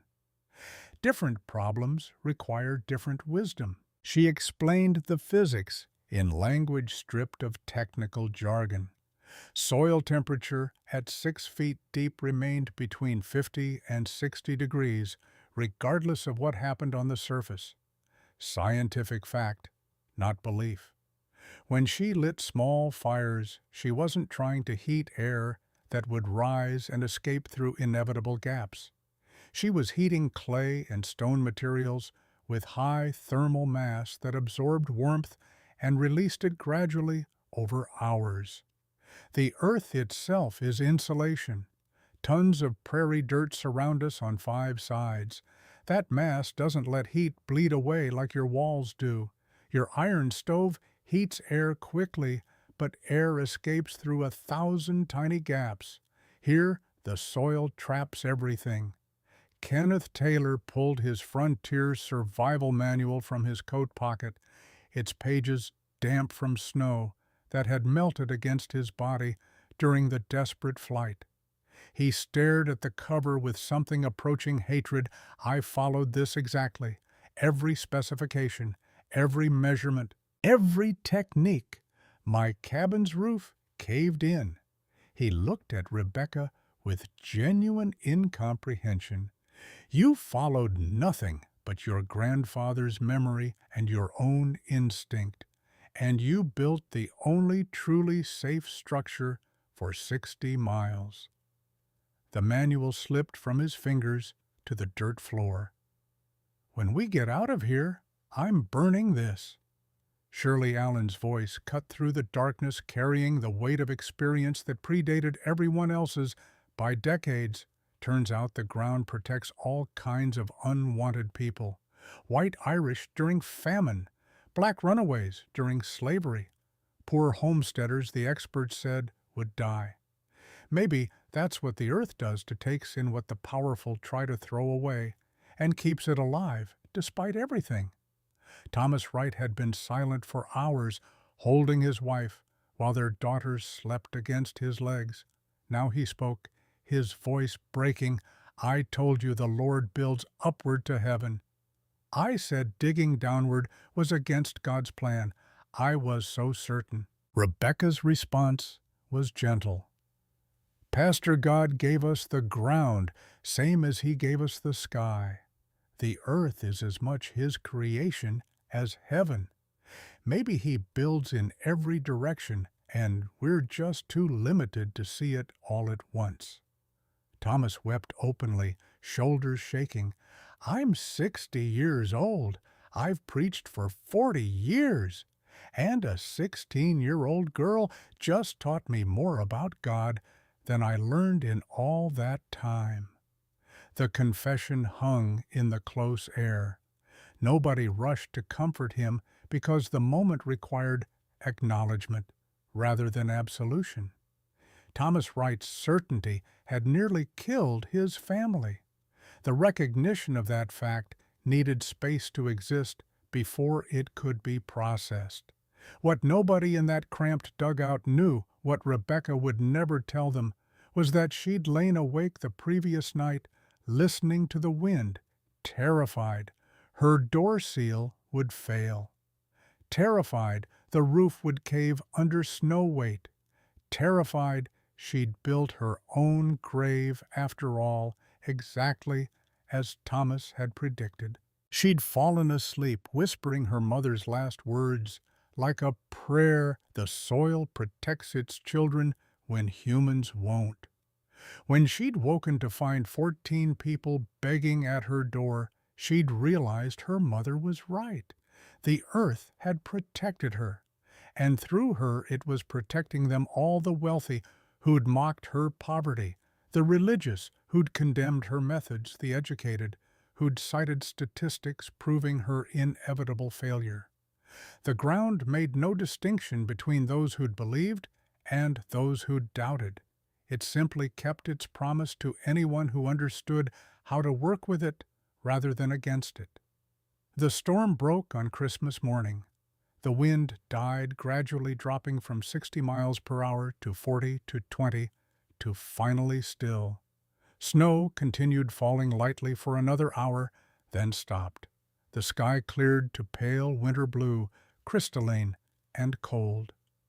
Rebekah opened the door at 7:30 to find a landscape transformed beyond recognition. Snow drifts reached waist-high, in places sculpted by wind into shapes that bore no relationship to the flat prairie she remembered. The settlement structures were visible only as irregular humps in the white expanse, partially buried markers of human habitation.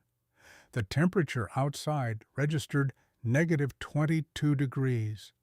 Inside the dugout, it had stabilized at 62 overnight, the thermal mass continuing its patient work of releasing stored warmth. 14 people emerged, slowly moving with the stiffness of bodies that had been compressed too long. They climbed out into air so cold it felt solid, each breath an act of will. The morning light on snow was blinding. Several people shaded their eyes against the glare. Michael Anderson stood knee-deep in a drift, turning slowly to survey the damage. His mansion was visible 3 miles west. Windows, blown out, front door, hanging at an angle. The structure's proud lines compromised by forces it hadn't been designed to withstand. The sight hit him with physical force. Kenneth Taylor's cabin showed the collapsed roof clearly from a quarter-mile away. The northern section caved inward like a broken rib cage. Thomas Wright's house was a skeleton walls, standing but roof canvas completely gone, interior open to the sky. Eric Walker's cabin leaned dangerously, one wall pushed inward by wind pressure and snow accumulation. It would need to be torn down rather than repaired. Only Rebekah's dugout remained intact, buried under 3 feet of snow, but structurally sound. The difference was stark enough to silence conversation. Everyone could see the evidence expensive conventional construction had failed, while a $27 earth shelter succeeded. The human cost became clear over the following days as the settlement began digging out. 3 homesteads, too far from Rebecca to reach in the storm, had experienced total loss of life. The Harper family, 4 miles north elderly couple who'd homesteaded 8 years earlier, were found frozen in their bed, holding each other. Jeffrey Lewis, alone in his claim-jumped cabin, had died trying to burn furniture that wouldn't catch because the wood was too wet. Roger Moore, Helen's husband, had survived only because he'd been staying in the settlement proper, helping to reinforce the general store roof when the storm hit. He'd sheltered there with 6 others, burning merchandise to stay alive. The store owner's loss would be calculated later.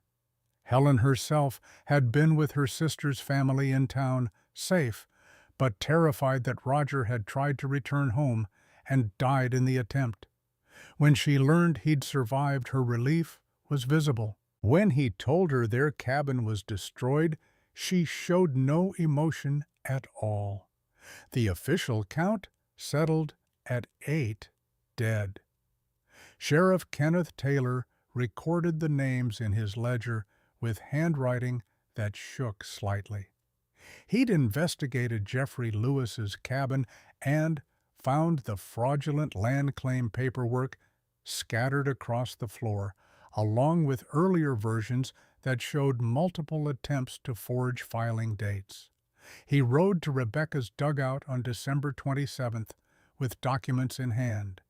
His face carried the particular shame of someone who'd enforced the wrong side of a dispute. Jeffrey Lewis was running a fraud. Your claim was legitimate from the start. I should have trusted you. Rebecca accepted the validation without visible satisfaction. You believed the paperwork, most people would. Kenneth shook his head slowly. I believed the man because he looked like someone who'd know how to file correctly. I doubted you because you were young and female and alone. That's not about paperwork, that's about judgment. Bad judgment. The legal threat that had hung over Rebecca's claim evaporated with Jeffrey's death and the exposure of his fraud. The land was hers, undisputed, secured by nothing more than her refusal to be intimidated, and the fact that winter had killed the man trying to steal it. Michael Anderson approached her on the last day of December.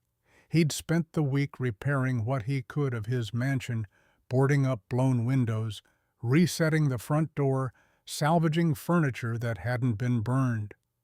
The work was temporary Band-Aid measures that wouldn't hold through the rest of winter. His pride had been dismantled piece by piece over the past 10 days. Now he stood at Rebecca's door with his hat in his hands, a position that seemed to pain him physically. Miss Clark, I want to rebuild, but this time I want to build correctly, like you. Will you teach me? Rebecca studied him, reading the cost of asking, why should I? You bet I'd die. Called me insane. Told your sons I was living like an animal. Michael flinched at each accusation. Because I was wrong, and I'm asking, please. The please carried weight. Michael Anderson didn't beg. That he was doing so now indicated genuine transformation, or at least the beginning of one. Tomorrow, bring a shovel and your sons. They should learn this too. Rebecca's acceptance was conditional and clear. But understand, I'm not teaching you to be charitable. I'm teaching you because your boys nearly died from your ignorance. If you want them to survive future winters, you need to build different. Michael arrived the next morning with Brandon, Colin, and David. The boys were quiet, stripped of their earlier mockery. Brandon especially stayed close to Rebecca, his 8-year-old loyalty having transferred completely to the person who'd saved his life twice. Rebecca taught them site selection. First, how to read land for drainage, how to identify the water table depth, how to test soil composition. Michael took notes in a leather journal he'd brought for the purpose, his handwriting careful and precise. She explained thermal mass, using demonstrations, heating stones in fire, then measuring how long they retained warmth. She showed them how to identify the 6-foot depth marker where temperature stability began. She described the balance between insulation and ventilation between ceiling gaps and allowing air exchange. David, the 14-year-old, asked the best questions. Why does warm air rise? How do stones hold heat? What makes clay different from regular dirt? Rebecca answered each one, not simplifying for his age, but trusting him to understand complex concepts explained clearly. She'd learned that people could grasp difficult ideas if you respected their intelligence while presenting information accessibly. On the third day, Michael handed her a legal deed, 10 acres of his best pasture land adjoining her creek plot. The deed's inscription had been written in careful script. To Rebecca Clark, who taught me that true wealth is knowledge, not coin, and that the wisdom of the poor outweighs the pride of the rich. Rebecca read it twice. I can't accept this. Michael's voice was firm. It's not payment, it's debt. I owe you my son's life twice over my family's lives and my own life. This doesn't settle it. Nothing ever will. But it's a start. The gift transformed Rebecca's holdings from marginal to substantial. 20 acres with water access represented real wealth, the foundation for long-term stability. She accepted it finally, understanding that refusal would insult Michael's attempt at restitution. Her first act was planting timber on the new acreage. Cottonwood cuttings from the creek willow saplings, whatever, would grow quickly and provide building material for future homesteaders. She wasn't stockpiling for herself, but creating resources for others who would face the same challenges she had. Kenneth Taylor's transformation was more dramatic and more public. On January 5th, he built a fire in front of the general store and invited the entire settlement to witness. He stood beside the flames, holding his frontier survival manual, the book that had guided his every decision for 2 years. His voice carried across the gathered crowd. I followed this manual like scripture. It nearly killed me and my wife. A 16-year-old with no formal education taught me more in 3 days than this book taught me in 2 years. He threw the manual into the fire. The pages caught immediately, curling and blackening the confident pronouncements of an Eastern professor turning to ash. Kenneth watched it burn with an expression that mixed grief and relief. I'm sorry I didn't listen sooner. I'm sorry I quoted statistics at you instead of trusting evidence. I'm sorry I was so certain I was right that I couldn't see when I was wrong. The crowd was silent. Many had read that same manual, had followed its advice, had built structures that were currently failing. Kenneth's public burning was an invitation, permission to admit collective error without losing face. Thomas Wright's sermon on January 8th became the settlement's emotional climax. The church was packed beyond capacity, people standing in aisles and crowding the doorway. Everyone who'd survived the blizzard wanted to hear what the pastor would say about the experience. Thomas stood at the pulpit, looking older than his 60 years. His voice was steady, but stripped of its usual certainty. I have been guilty of the sin of pride. I told a young woman that the Lord only builds toward heaven. I said digging into the earth was against God's plan. I was gravely, catastrophically mistaken. He gripped the pulpit's edges. God builds in every direction, upward, downward, inward. And deliverance comes from unexpected places, carried by unlikely saviors. A 16-year-old girl I called a fool saved my wife's life, my daughter's lives, and my own life. She did this while I was condemning her methods and predicting her death. His voice broke. I beg this congregation's forgiveness for my arrogance. But most of all, I ask pardon from Rebecca Clark, who showed me that faith without humility is just pride wearing a cross. Rebecca sat in the back pew, feeling exposed and uncomfortable. She hadn't wanted public recognition, had saved people because they needed saving, not to prove anything. But Thomas's confession mattered to others in the congregation who'd also doubted her, who'd also placed bets or made predictions or simply assumed she'd fail. The sermon gave them permission to revise their judgments without admitting they'd been cruel. It was imperfect forgiveness, incomplete acknowledgement, but it was movement. Eric Walker visited Rebecca privately on January 10th.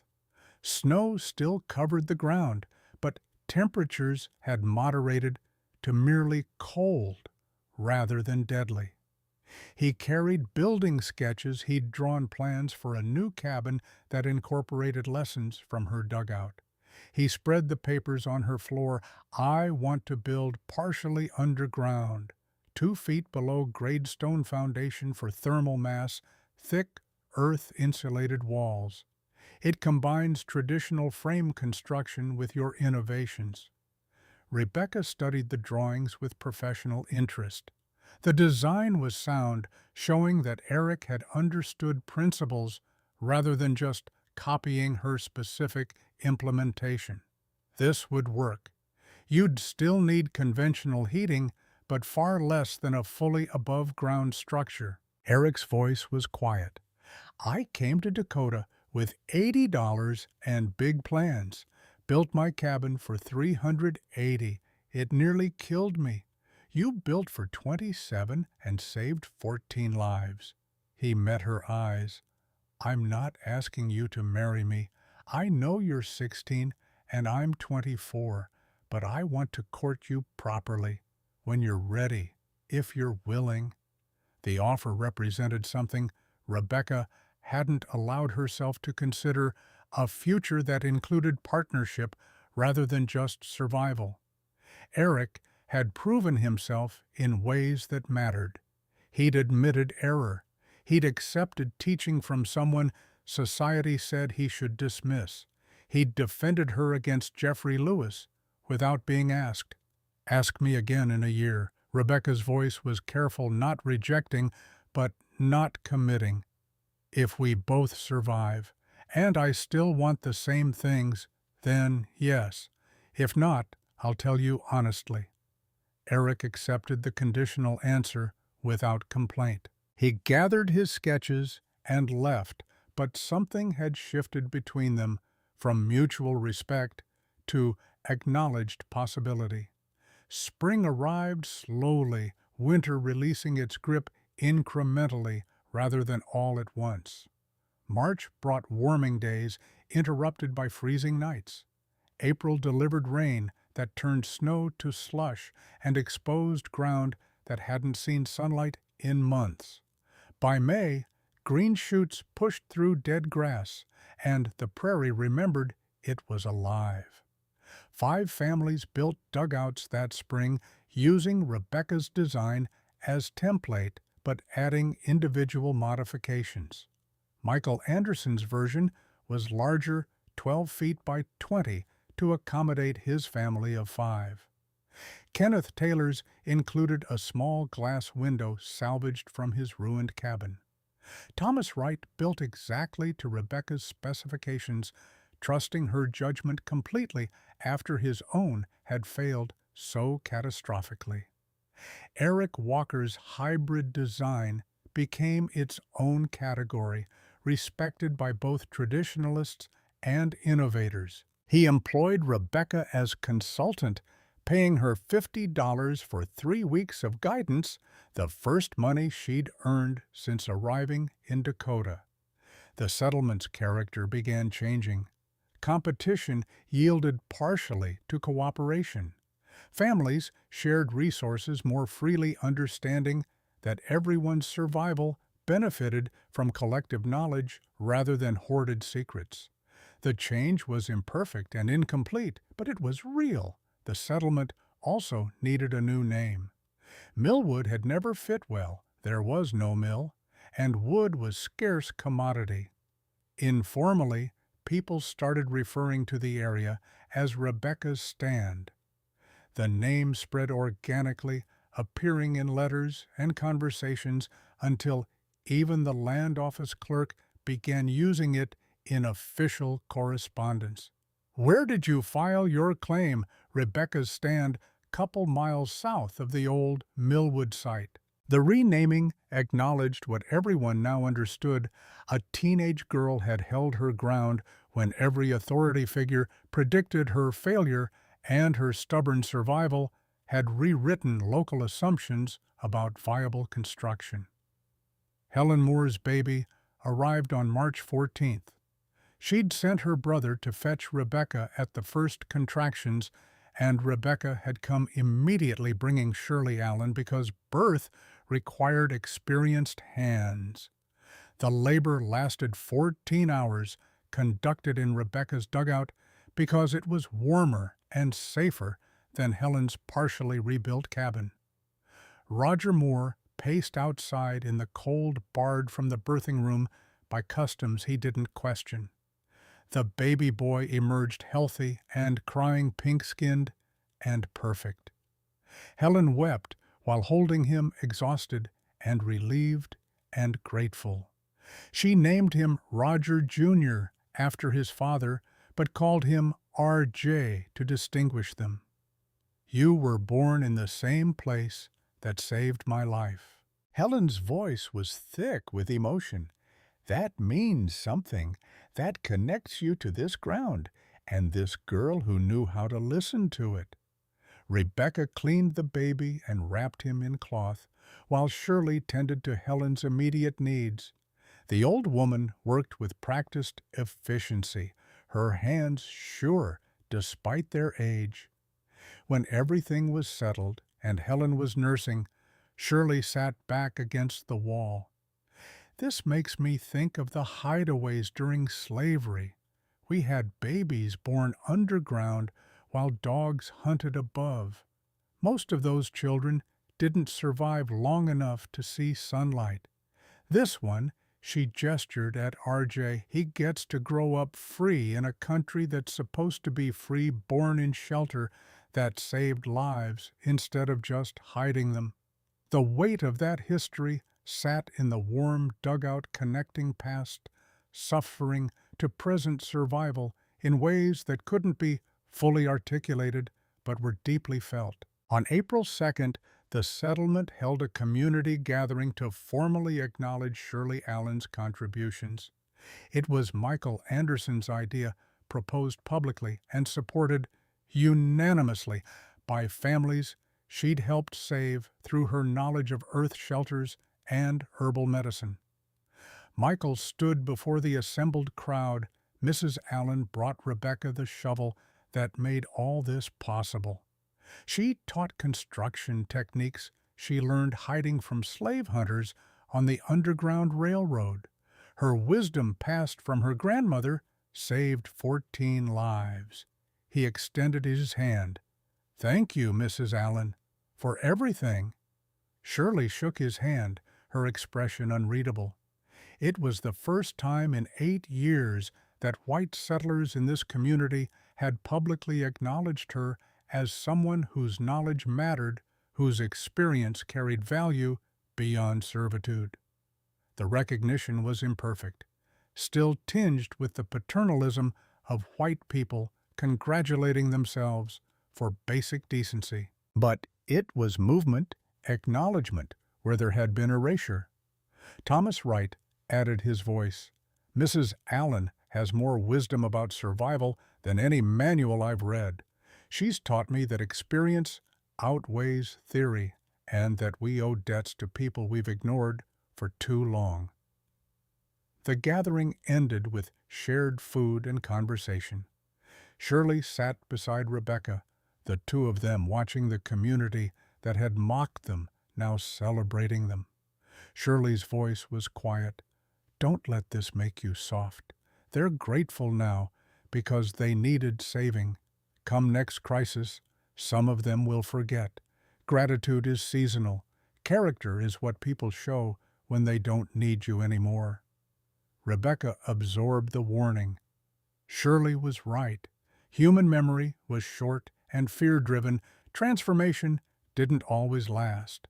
But for now, change was happening, and that mattered even if it proved temporary. Rebecca lived in her dugout through 1892, 6 years total. She continued homesteading, proving up her claim after the required 5 years of residence and cultivation. The land was legally hers, purchased through persistence rather than money. Eric courted her properly through those years. He visited regularly, helped with heavy labor. She couldn't manage. Alone respected her boundaries completely. He built his hybrid cabin on his own claim and proved it worked through 2 winters of testing.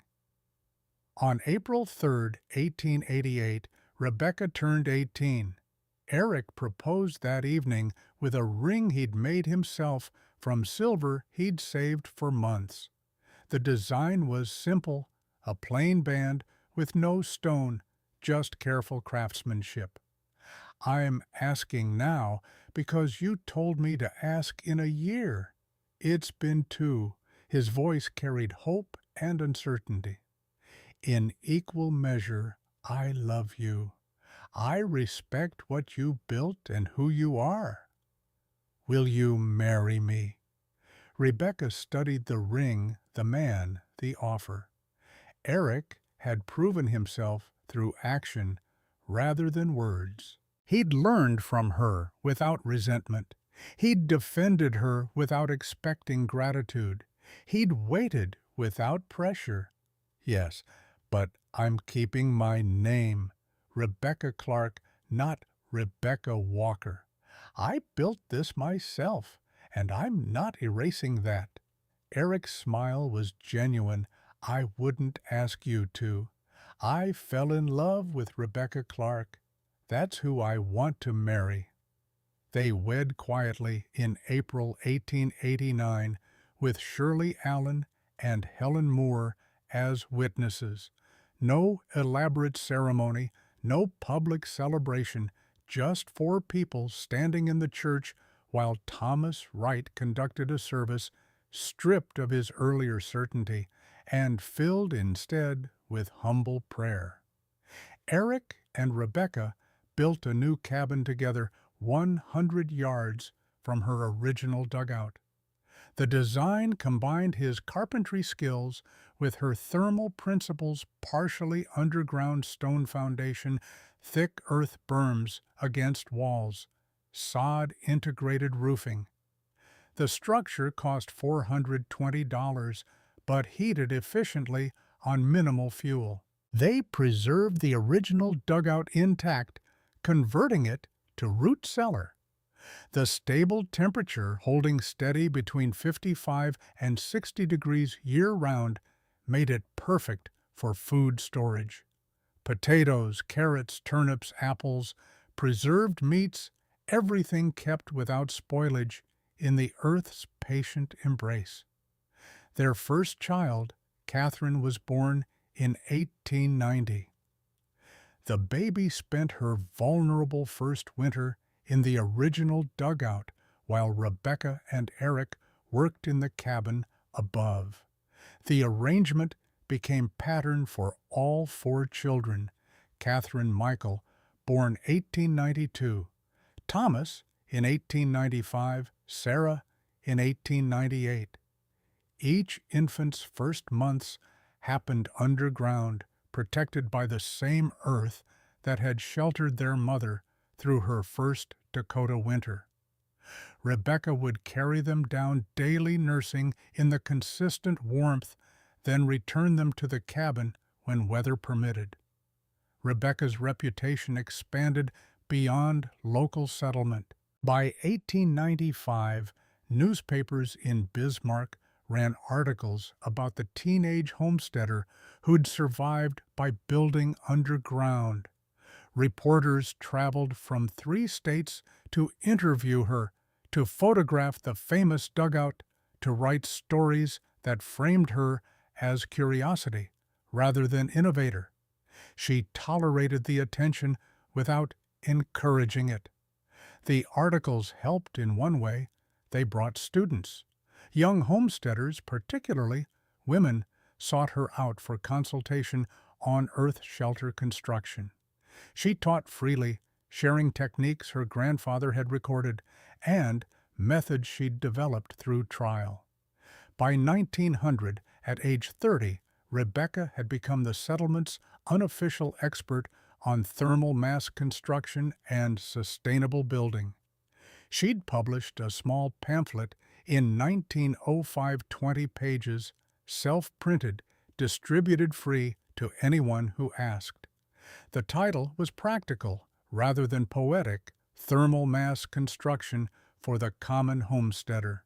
The pamphlet explained principles in accessible language, included diagrams, provided material lists, and cost estimates.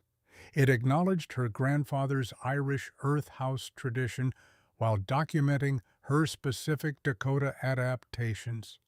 Copies circulated through homesteading communities across the northern plains. Eric died in 1928 at age 65, his heart giving out while he split wood for winter. Rebecca found him beside the woodpile, axe still in hand, his face peaceful. They'd had 39 years together, built a successful homestead, raised 4 children to adulthood, and created something that endured. Rebecca continued alone. At 60, she was still robust, still capable of the physical labor homesteading required. She maintained the cabin, worked the garden, consulted with settlers who sought her expertise. She died January 12, 1932, at age 62. Pneumonia contracted during an unusually harsh cold snap. Her daughter, Catherine, found her in the cabin wrapped in the same wool blanket she'd carried from Chicago 46 years earlier. The funeral on January 15th drew over 400 people from 3 states. Everyone had a story. Brandon Anderson, now 54, and farming his father's expanded acreage, credited Rebecca with his life, saved twice, once from illness and once from blizzard. Roger Moore Jr., born in Rebecca's dugout, brought his own children to pay respects to the woman his mother had trusted more than doctors. Shirley Allen's grandchildren attended, representing a woman who died in 1910 at 92. They carried forward her stories about earth shelters and survival, about 2 outcasts who'd built friendship from shared rejection. 12 families living in earth shelters Rebecca had designed came to honor their teacher. Their homes worked, their children thrived, their heating costs remained minimal, while conventional houses burned money as fast as firewood. The headstone commissioned by her children carried the inscription Eric had requested, before his death. Rebecca Clark Walker, 1870 to 1932. She built her foundation in the dirt. She lived beneath the open sky. She proved humble spirit provides more warmth than arrogant heart. Mother, teacher, survivor, savior. The original dugout still exists. 142 years after construction, it sits at the center of a county historical museum preserved exactly as Rebecca left it in 1892. The sod roof has been stabilized with modern materials, but the structure itself remains unchanged. On a freezing January afternoon, visitors can enter and feel the temperature difference immediately. Outside might register 10 degrees above zero. Inside holds at 54 degrees without any heating system active. The Earth continues its work maintaining stability, keeping its ancient promise. The museum placard explains the physics in language Rebecca would recognize. At 6 feet below grade, soil temperature remains constant year-round, unaffected by surface conditions. This shelter, built for $27 by a 16-year-old girl, saved 14 lives during the blizzard of 1886, while structures costing hundreds of dollars failed catastrophically. Modern sustainable building movements have rediscovered Rebecca's principles. Earthships, passive solar design, geothermal heating all draw on the same fundamental understanding she learned from her grandfather's journal. The cutting edge is often the most primitive, forgotten wisdom, reclaimed by people desperate enough to look beyond conventional solutions.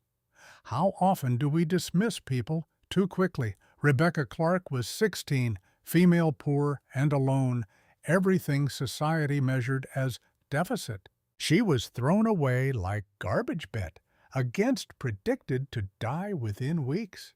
Yet she survived and saved others, specifically because she refused to accept conventional wisdom as the only wisdom. How many Rebecca Clarks exist right now being ignored because they're too young, too different, too poor, or too unconventional? How many solutions to our biggest problems are being dismissed because they come from the wrong people? What if the answer to homelessness, climate change, or poverty is already out there, spoken by someone nobody's listening to? The question isn't rhetorical. It's immediate and urgent. Somewhere right now, a person with knowledge gained from poverty or marginalization or desperate necessity is being ignored because they don't fit the profile of expert.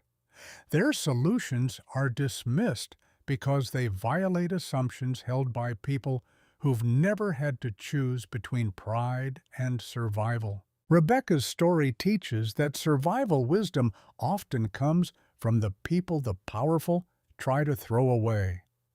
The ground protects its children when humans won't, and sometimes those children grow up knowing things the comfortable will never learn.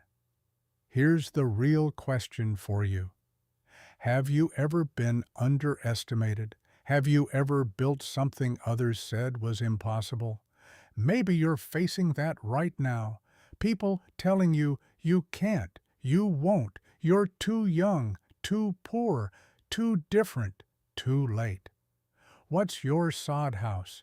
What are you building that others don't understand yet? Because Rebecca's story isn't just history. It's happening today, wherever someone refuses to quit despite the odds. Drop your story in the comments. You might inspire someone who desperately needs to hear that persistence matters more than permission, that innovation comes from necessity, that the people betting against you don't determine your outcome. Someone out there needs to know they're not alone in digging their foundation while others mock them for it. Someone needs evidence that holding your ground when everyone predicts your collapse isn't foolish. It's the only way anything worthwhile gets built.